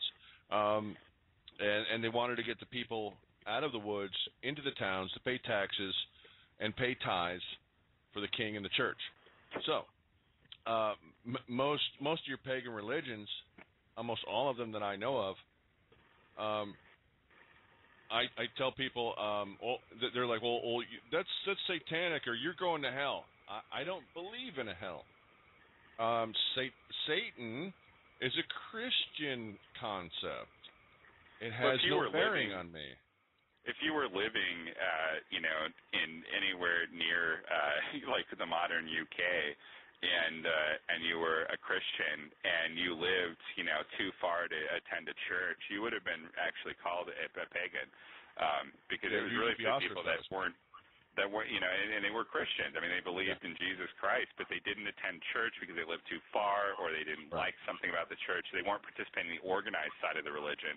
And that's kind of where pagan, the term was really used. It was just kind of a derogatory term, just like what's the Gnostics. Like being a Gnostic was like a derogatory term, kind of like dirty hippie, and so like all these phrases get used and they change over time, but they have like similar themes and overtones. And it's really like, hey, if you're not in the mainstream, you're not following us. In the United States, we've ostracized the Catholics repeatedly because Protestantism just like really took a foothold here, and the ritual and all that other stuff was like a bad thing, and the mysticism. And the Catholics still, their mysticism's pretty strong today. They have people at the Vatican that do nothing but like, mystic research and like mysticism studies and stuff. And they even have, people in different orders that really like teach that stuff. And then within the, the Eastern Orthodox Church, you have that as well at the higher levels. And it's really amazing because like the Catholics always want to say, oh, well, we're the oldest religion, but actually the Orthodox are the oldest religion. And they have, in the Christian church anyways, unless you consider Gnostics, but they're the oldest surviving, like, organized part of the church. And they still have, priests can marry, and they don't have all these, like, weird rules and regulations and stuff. I mean, they're more strict on, or they're more pure, I guess, to, like, the origins of Christianity, but they're much more laid back on issues like birth control and stuff like that because it's really not that relevant. Well, I usually blow people's minds when I tell them that, look, the earliest accounts of Christianity was these people got up before dawn and honored the sun coming up. And that's the Roman accounts. Well, yeah, and that's the connection with what do a good Christian say after their prayer? They say Amen. Amen. It goes back to Amen Ra. Amen Ra. Ra, the sun god. And I told that to a lady the other day. It blew her mind. I said, "Let me blow your mind again. You say Amen Ra, and it's Amen Ra fought his brother fought his brother Set, and Set became Set On. Set and Set On is the darkness. Amen Ra is the light, the sun, and the darkness. And every morning, every night, they chase each other. They defeat each other. And I told her, yin and yang? Yeah. Well, I said, well, go look at your Bible in Genesis. Pick any Bible. When they were throwing people out of the Garden of Eden, what did they say? And it's not a mistranslation because you could get it in any Bible, even in the Torah. They said, we shall kick them out of the garden lest they become like us. Plural. And I told them, I said, it goes back to the pagan or so-called pagan Trinity before the Christian or Catholic Trinity. The pagan Trinity is sun, the male, moon, the female, and Venus. And Venus is always love. And you cannot have a male and a female get together without love. I mean, that's the pagan trinity. Yeah, if you go back to early Christianity and not the debates of the Trinity and all this stuff that we have today, the first Christian debates really being held that were like the most ferocious were whether or not Jesus Christ was a deity or not. You know, plenty of them believed actually he was a prophet, not a deity. Well, even the Gnostic text didn't get into the Bible. They didn't make it in the Council of Nicaea. You know, the Roman emperor, I forget which one, was like, I think it was Constantine. Yeah. He saw this as a really great tool. Yeah, he's the one that combined pagan ritual with Christianity. Right. I mean, if you study the history, you know, it's just like it's bizarre. You mentioned Amun-Ra and Set, and that reminded me of another point. Is that Lucifer in traditional Christianity is the fallen angel, right? And then Jesus is the Son of God. But you go back to older religion, and then you have Amun-Ra and Set being brothers, and one is dark, one is light. But then you fast forward to this new religion, Mormonism, and they believe that Satan is the brother, Lucifer's the brother of Jesus Christ. So it goes back to that, and that's probably Joseph Smith dabbling in the occult again. Yeah, it's one heck of a leap, though. But it also goes back to Set and Amun-Ra. Ra meaning ray or sun, you know, that kind of stuff. So that's the sun, and you got Set on. But the Egyptians spoke about being judged at the end of your life.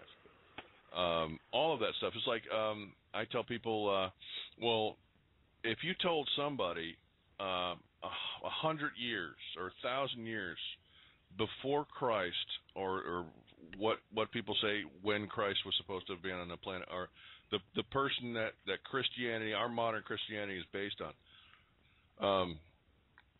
If you go back and you say, well, this person had 12 disciples, who was born of a virgin, walked on water, raised people from the dead. Mithras. Yeah. Mm-hmm. Yeah, Mithras. There have been other people. I mean, even Buddha. All these other people in history that have been swept away in favor of a more palatable or whatever. It's there. Go look. A lot of our religions have been ripped off from the get-go. But if you go back to Sumeria, the earliest written language, the earliest written records, or, well, technically not the earliest because cave paintings are, but Moloch, that god, is there in the Sumerian record. And actually, it's pre-Sumerian because it existed prior to the Sumerian civilization. And there are a lot of things like that. The earliest mother worship was Inanna in the Sumerian, which is also the Magna Mater, and other in the Indian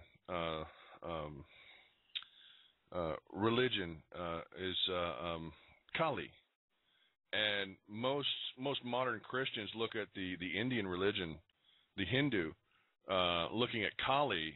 Kali has two different faces. Kali can be, hello? Yeah, okay. Kali can be good and love and life and the great mother, and she can also be the destroyer.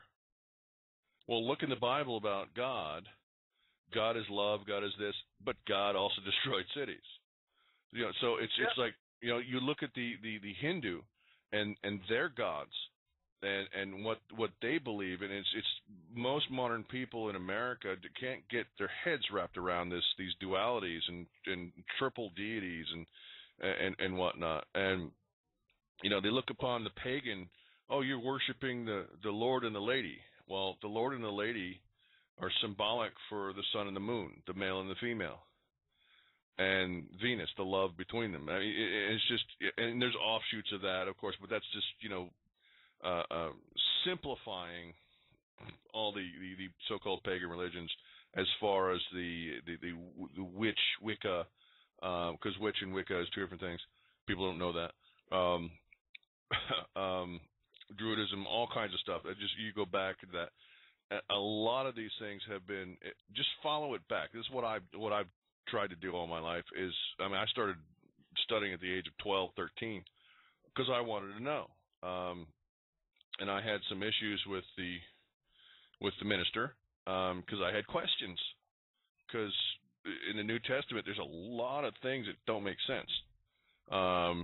One is it says become like us. The other thing was Cain and Abel. When Cain slew Abel, well, he didn't want to go out in the world or he'd be murdered, so God put a mark on Cain. So everybody would know that leave him alone, and he was afraid, and he married into these people. Well, who are these other people who are going to kill him? Who are these other people he married into? It doesn't make sense. And almost every religious text has ripped off something from somewhere.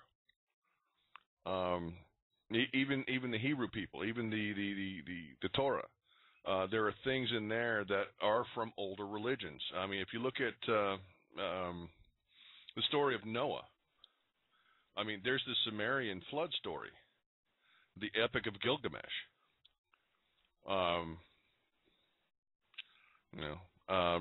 It's all there. You just have to look. Yeah. And use your head. Find out where things came from. I mean, I'm not knocking Christianity. I'm not a Christian, but I'm whatever you want to do, man. I'm not gonna be out there in a white robe and on the street corners trying to sprinkle people with herbs and mistletoe to get them to come over to my side. It's up to you.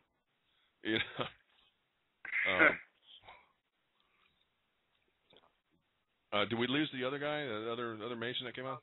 Politics, Mr. Politics. Yeah, he dropped off. Oh crap! That's what I heard. The click. But yeah, I mean, this whole wake up call. Yeah. Yeah. Well, I don't have to be boiled to death to know that stuff's going downhill fast, and we're not going to be in the bunker. It's just like the old adage about how do you boil a frog. Well, you heat the water up really slow, until they don't notice, and then they're dead. Well, I can feel that water getting pretty hot. Yeah. That's what I keep doing this for. Yeah. I'm trying to show these people how hot the water's actually getting. Yeah. It's pretty scary. And Drew, there's such a stigma. The reason I don't use the word Illuminati very often, right? It's such a stigma. Plus, also, when we go back into programming, people are actually programmed for these certain buzzwords, and if you use them, they will not hear another damn thing that you say. Right, because your tinfoil hat is on crooked. Right, whatever. Yeah, Illuminati. Well, okay, whatever. So that's why I'll use the term global elite. Well, yeah, there you go. Okay. There are lots of different terms. Yeah, I found doing these shows and doing blogs that you get really good with similes. Yeah. Well, if you know anything about advertising, there are subliminal messages in every advertisement out there. Oh shit! It's even inside the Disney movies, for crying out loud. Buy. There's all subliminal crap in there. I liken it to the movie They Live. Oh, absolutely. That's what I use that as an example everywhere, because that is what? It's pretty much what we got. Yeah. Like that's such an old movie, but people should be using that as like a training tactic. Well, I'm not all about this whole thing with the lizard people and the whole 9 yards. Okay, I'm still out on that one. That's a little far for me to reach. And people like lizards. I think Yeah. Okay, hold on. Let me talk about this for a second. The people like David Icke. Yeah. He's telling Good man. the truth because the elite they have this sixth sense of honor to where they have to tell us exactly what they're doing. Right. So you do. Then they turn around and they use people like David Icke, and he tells you the truth on the political end of it. I mean, everything he says about the political end of it has been absolutely true. But then he starts pulling in this stuff about the reptilians and all that. And I think that is done on purpose to automatically negate the rest of it seem like bullshit. Right. Right. And also to make the other people that would believe what he was saying on the political end look like total loons. Right. Because they mentioned David Icke, and all anybody ever remembers that isn't awake is talk about reptilians. Yeah. So it's like a automatic in the disinformation thing. It's an automatic what do I call it? Disqualification. Yeah, disinformation, all kind of crazy stuff. But it is true that the Sumerians wrote about them. They wrote about the ones that they call Anunnaki. There are discs that they found. There are tools that they found in South America with maps that link up to Egypt. All these, the pyramids, and every pyramid in the world is used sacred geometry, and they're aligned to Orion. I mean, if you go back into Genesis, these are also known as the Watchers. Right. And Grigori. Right. Well, like Gargoyle, yeah. Who watch over everything. Well, they were all sent down according to the Bible. They were sent, or actually more of the Book of Enoch, really. But yeah, the Book of Enoch. Yeah. They were sent down to teach man basic life skills. Right. That and to harvest gold for them. But they were originally sent down to teach man basic life skills. And they weren't supposed to teach them how to make weapons, and they weren't supposed to teach them how to use magic, and they weren't supposed to teach them how to do all these other things. And, right. and they did, and they took on human wives and all right. all this. And so it's very similar to the Old Testament. This ain't your God, so they weren't allowed to come back. And then this was what the flood was supposed to be about. Right. Really. Was to rid the world. Yeah, of these watchers and their offspring.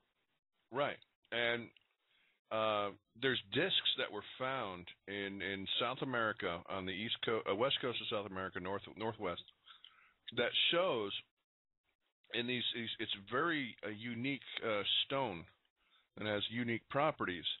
Go beyond Top Secret. They have some of that stuff on there, and it goes. And it has the same thing we have on our dollar bill, a 13-layered brick pyramid with an eye on the top, and the eye inlay is magnetic, but it's not metal. They also have these birthing tools, and they have a disc that has every stage of an embryo. Now, mind you, this is 13,000 years old. Every stage of an embryo on it. Like a human embryo? A human embryo, right? And it comes out to be a human baby. They also show you twins, how twins are formed. It shows the unfertilized egg, the fertilized egg, the sperm, and every month step up until the child is born. How the hell, 13,000 years ago, did they know this? That we can only see it with a microscope. How did we get from hunter-gatherers to the Sumerian language that has 250-some-odd characters? Because we've obviously had this technology before at some point in time. Or the race of lizards gave it to us. Or someone gave it to us. Or someone finally... Some kind of alien life form. Or somebody poofed and Okay. You know what's funny about that? Is even in the aliens, as far as the classic aliens, there's a trinity there. Right. You have the Anunnaki, you have the Greys, and then you have the reptilians. Right. I mean, and you know, most scientists believe that people are just absolutely out of their minds if they believe that we're the only race in the entire universe. Well, yeah, that's a cry. It even says in the Bible that we're not the only race. I don't believe that. I don't believe that we're the only race out there. I just believe that one, if they are intelligent enough and have the technology to come here, that we would be so insignificant to them that. Well, right. If they wanted us all dead, they obviously have technology that lets them go, you know, through wormholes, whatever. They've got the technology to wipe us the hell out. They haven't yet. Wasn't there a problem, though? Wasn't like the lizard ones enemies of the other two or something like that, and they didn't get along, and there was some battle going on, some galactic bullshit? I have no idea. It probably is. There's probably a damn galactic war going on that we're not privy to, and they're covering it up. But, you know, who knows? I mean, you know, until they come out and go, hey, this is what we've been doing. Yeah, they're real. Guys, whatever, you know. How would you two like to come back on tomorrow night? Sure, I guess. What, are we getting close to the end? Yeah, and it's not just the close to the end. Is I'm sitting here dropping off. Oh, okay, yeah. We're still recording. But the live show actually ended 37 minutes ago. No, yeah. Wow. Maybe that's why the other guy cut off. Go into the archive anyway, so don't sweat that. Right. No, but who knows? Who knows what's going to happen? I mean, the thing is, I look at it scientifically. You know, if you can't rule it out, it's possible. Yeah. Well, you know what my personal belief is on all this stuff with the reptilians, and I even do this in the Christian community on these other shows. They talk about what are they? Not the Grigori, but their offspring, the red-haired giants, yeah. The giants, yeah. They talk about all that Nephilim. Yeah, the Nephilim, yeah. And they talk about all that, and they argue back and forth over it. And I'm like, look, you guys. The thing is what I'm trying to wake people up to, and what I'm trying to get through their heads is stuff that we can actually have some effect on. Right. I have no proof. I put it to them this way: when I see a 30-foot tall man walking down the street, then I'll worry about Nephilim. Right. But right now, there are other issues that are more important and more pertinent. Yeah. That we need to wake up on. This other stuff is a distraction. Like the 13th, like even in the Sumerian, they said they had these 13 families that they gave money to, so they would get as much money as they want, and they would watch over mankind. Is it possible that those are still the 13 families and they interbreed? No. Yes, it is. I can't rule it out. If you really go back in their bloodlines, these people like especially the Merovingians. They were the crown heads of Europe. Before that, they were the Roman emperors. Right. Before that, they were the Egyptian pharaohs. Before that, you just follow them right all the way back to Samaria. Yeah. Well, if you look at the Conehead people, the Conehead skulls from South America and other places, these are giant skulls. Their teeth are different. Their heads are shaped different. Oh, yes, they did have people try to imitate them with the baby skulls and strapping on the whatever. But there are real skulls or some shit. Yeah, there are real skulls that weren't bound. And you look at the Egyptian stuff, and you look at the pharaoh's headdresses, especially Akhenaten, who brought in the one true God, the sun, thing going on, and he's a freak in nature. Oh well, it's just a stylized stuff. Well, look at what they did at Nefertiti on the History Channel. They omitted her pointed skull completely under the headdress. Well, also, if you wanted to even get into the Nephilim thing, look at Xerxes. Right. the Persian king Xerxes. The man was a giant. Right. Well, I'm 6'3". My shoulders are as wide as a bathroom door, and I've got red hair. So, but look at this. Look at this. I'm a Mason too. Oh my God! It must be Illuminati. Oh God. No. I pray that you don't drink blood tonight. Yeah. But look at the look at the Genome Project, huh? I said, look at that distinction. I made that distinction earlier. I do not lump Masons in. Yeah, I was joking, but if you look at the Human Genome Project and the Rh negative blood, there's something to this. I'm A positive. I've got all the traits of an Rh negative. I've got all the traits of an Rh negative. My skin is so pale white. If I have children with a person that looks like me, our children will be clear. Freckles, gray eyes, red hair, very tall, 160 IQ. I fit the bill of an Rh negative, but I'm not. I'm A positive. Mm-hmm. But if you look at all the heads of countries, they are all Rh negative. Well, what about me? I'm 6 foot. I have a high IQ as well. I have A positive blood, but I have brown hair, but I have blue eyes. But when I was a kid, my hair was white blonde. Right. Well, it also goes back to the original Aryan and the Magi. Very broad. I was born with very broad shoulders. Right. Yeah. Well, I actually have on the back of my neck, between my shoulders, there's a couple of vertebrae that are just stick out like they're massive, and you have to have them to have shoulders that wide. But my shoulders were so broad when I was born that when I came through the canal, it actually broke my collarbone. Oh, nice. Yeah. Yeah, I hear that. I get looks at Walmart like they've seen, some kind of Sasquatch walking through. They just drop their jaws, or think I'm a retired wrestler or something.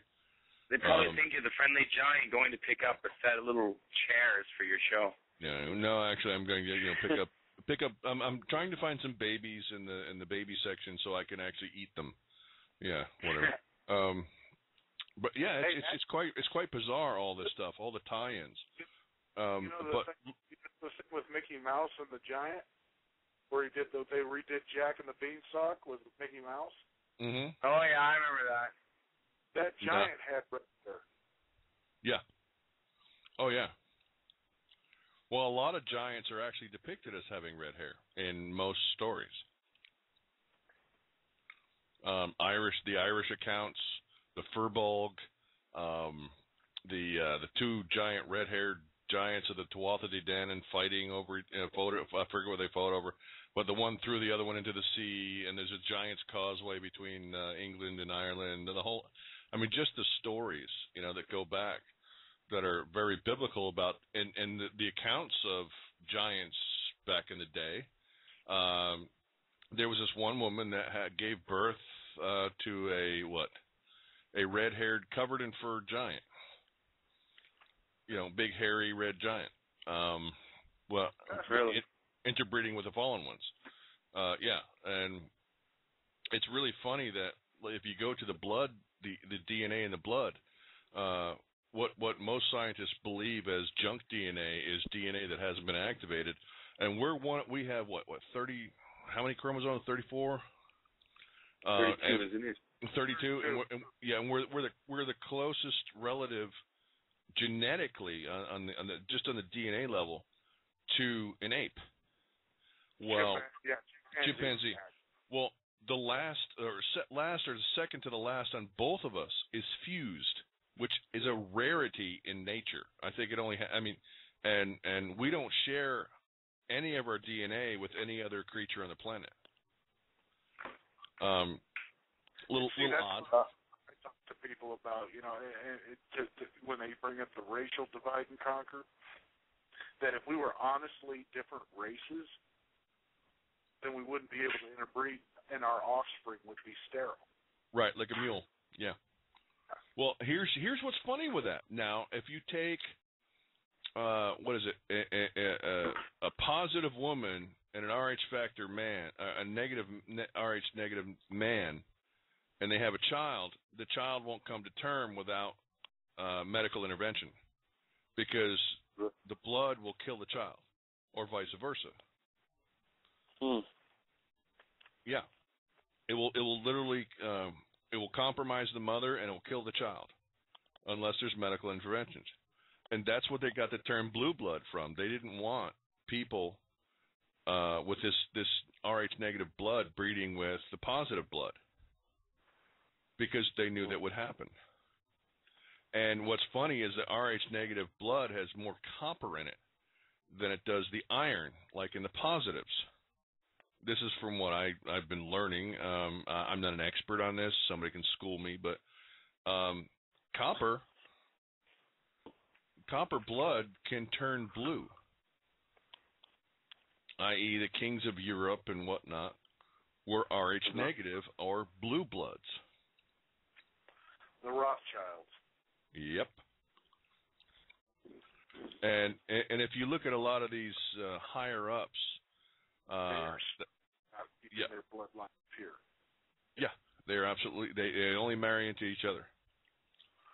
The Rothschilds and the Merovingians. Although the Merovingians did start mixing it a little bit. Right. But if you marry and have children outside of the family line like that are if you have one with a positive male and the woman's RH negative or like O negative, you're not going to have a child. The child won't make it to term. I didn't know that. Yeah. Funny that. Wow. It's just like an American and a Canadian. You can't breed those two together. Oh, yeah, you can. Well, you got the aggressiveness. You got the aggressiveness and the willingness to shoot people from the American side, and then you got the nice, kind Canadian side. It just doesn't really mix well, you know. But well, we don't believe in guns. Yeah, right. Yeah, you're going to change your mind about that eventually here. You're going to have to. Yeah. Yeah. Yeah. So we should all get together and make a plan and find out where all these underground bunkers are, where the elite are staying, and pretty much knock one over. You know, why just one? Take them all down. That's been happening. Somebody on the inside's been doing that. That's what the deal in Virginia and out here in Colorado was. Yeah. Really? Yeah. That somebody said on they're speculating. People are speculating, and there's actually a sunken crater in Virginia.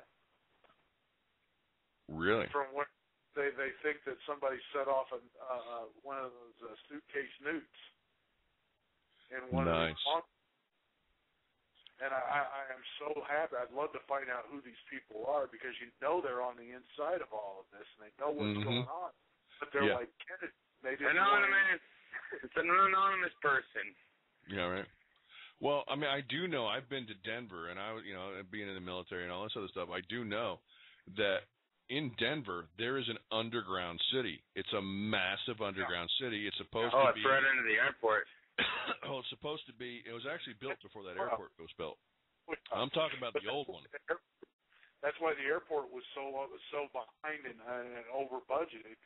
Was because they were building the entrance into another entrance to that.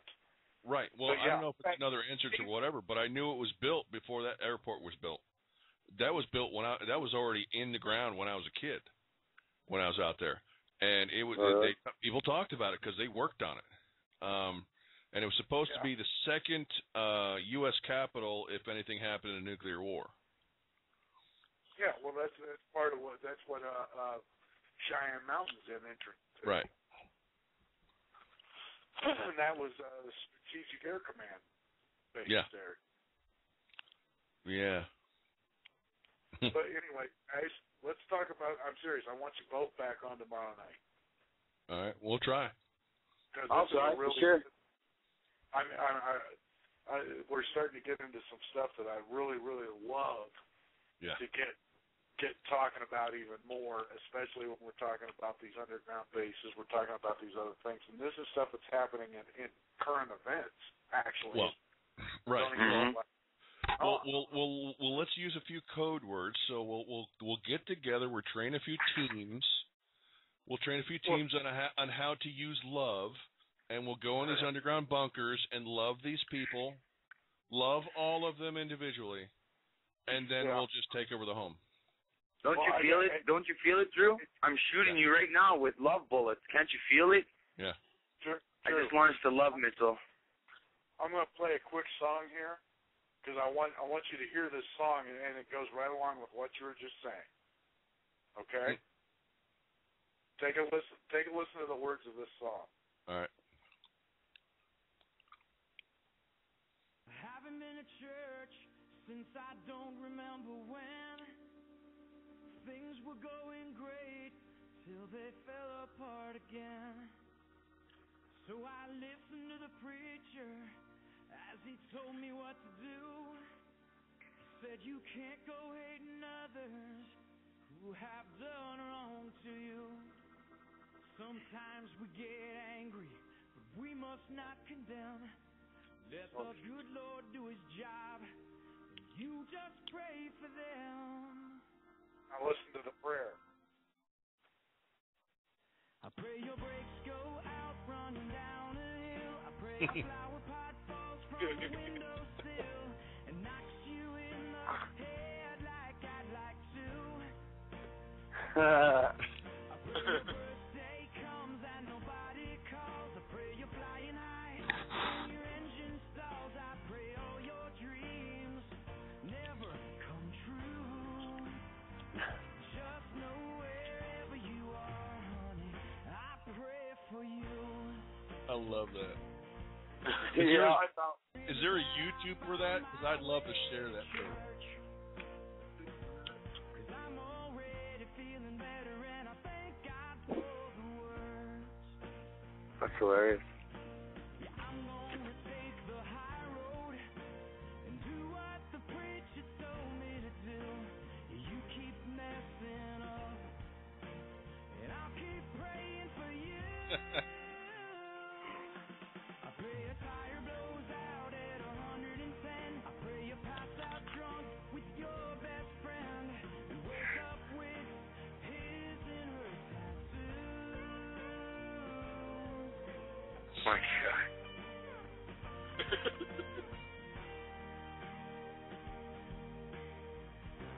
Wow.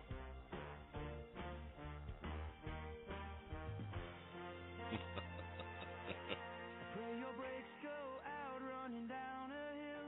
Pray a flower pot falls from a windowsill and knocks you in the head like I'd like to.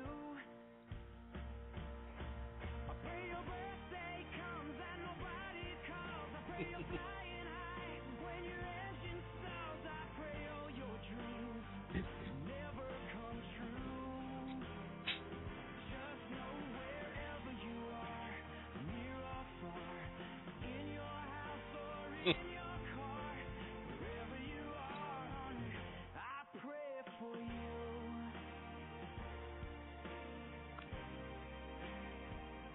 I pray for you. I feel like he's praying for me now. What is the name of that song? It's called Pray for You, and it's by Jaron and the Long Road to Love. Okay. Yeah, that's good. And That's good. the first time I heard that on the radio, I was listening to a country station, and I was driving down the road, and I almost wrecked my car laughing. I love that shit. Oh my God, that is Yeah. beautiful. Oh man. Oh yeah, because Answer to people that were saying we should pray for the president. whatever. That was my answer to that. Sure, yeah, you're right. Let's all pray.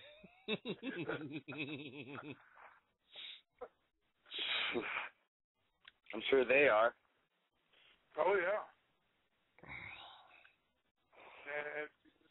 But it goes right along with what you were just saying there. Yeah, because I got a crazy ex. I mean, John knows about that. Oh my God.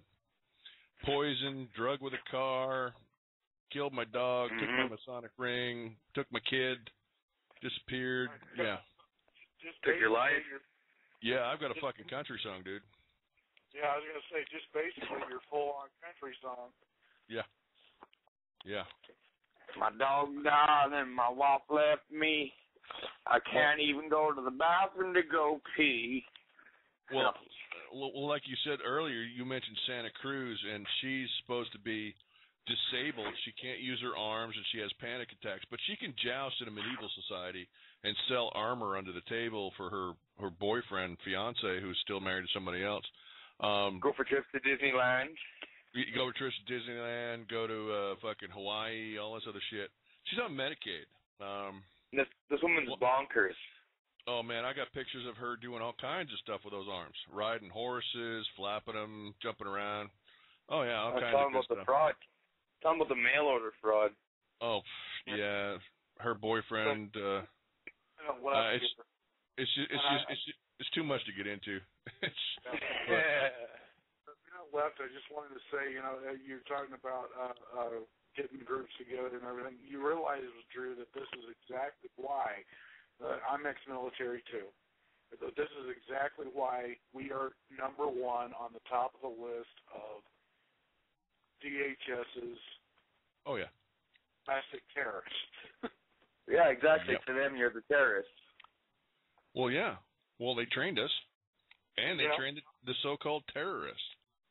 But anyway.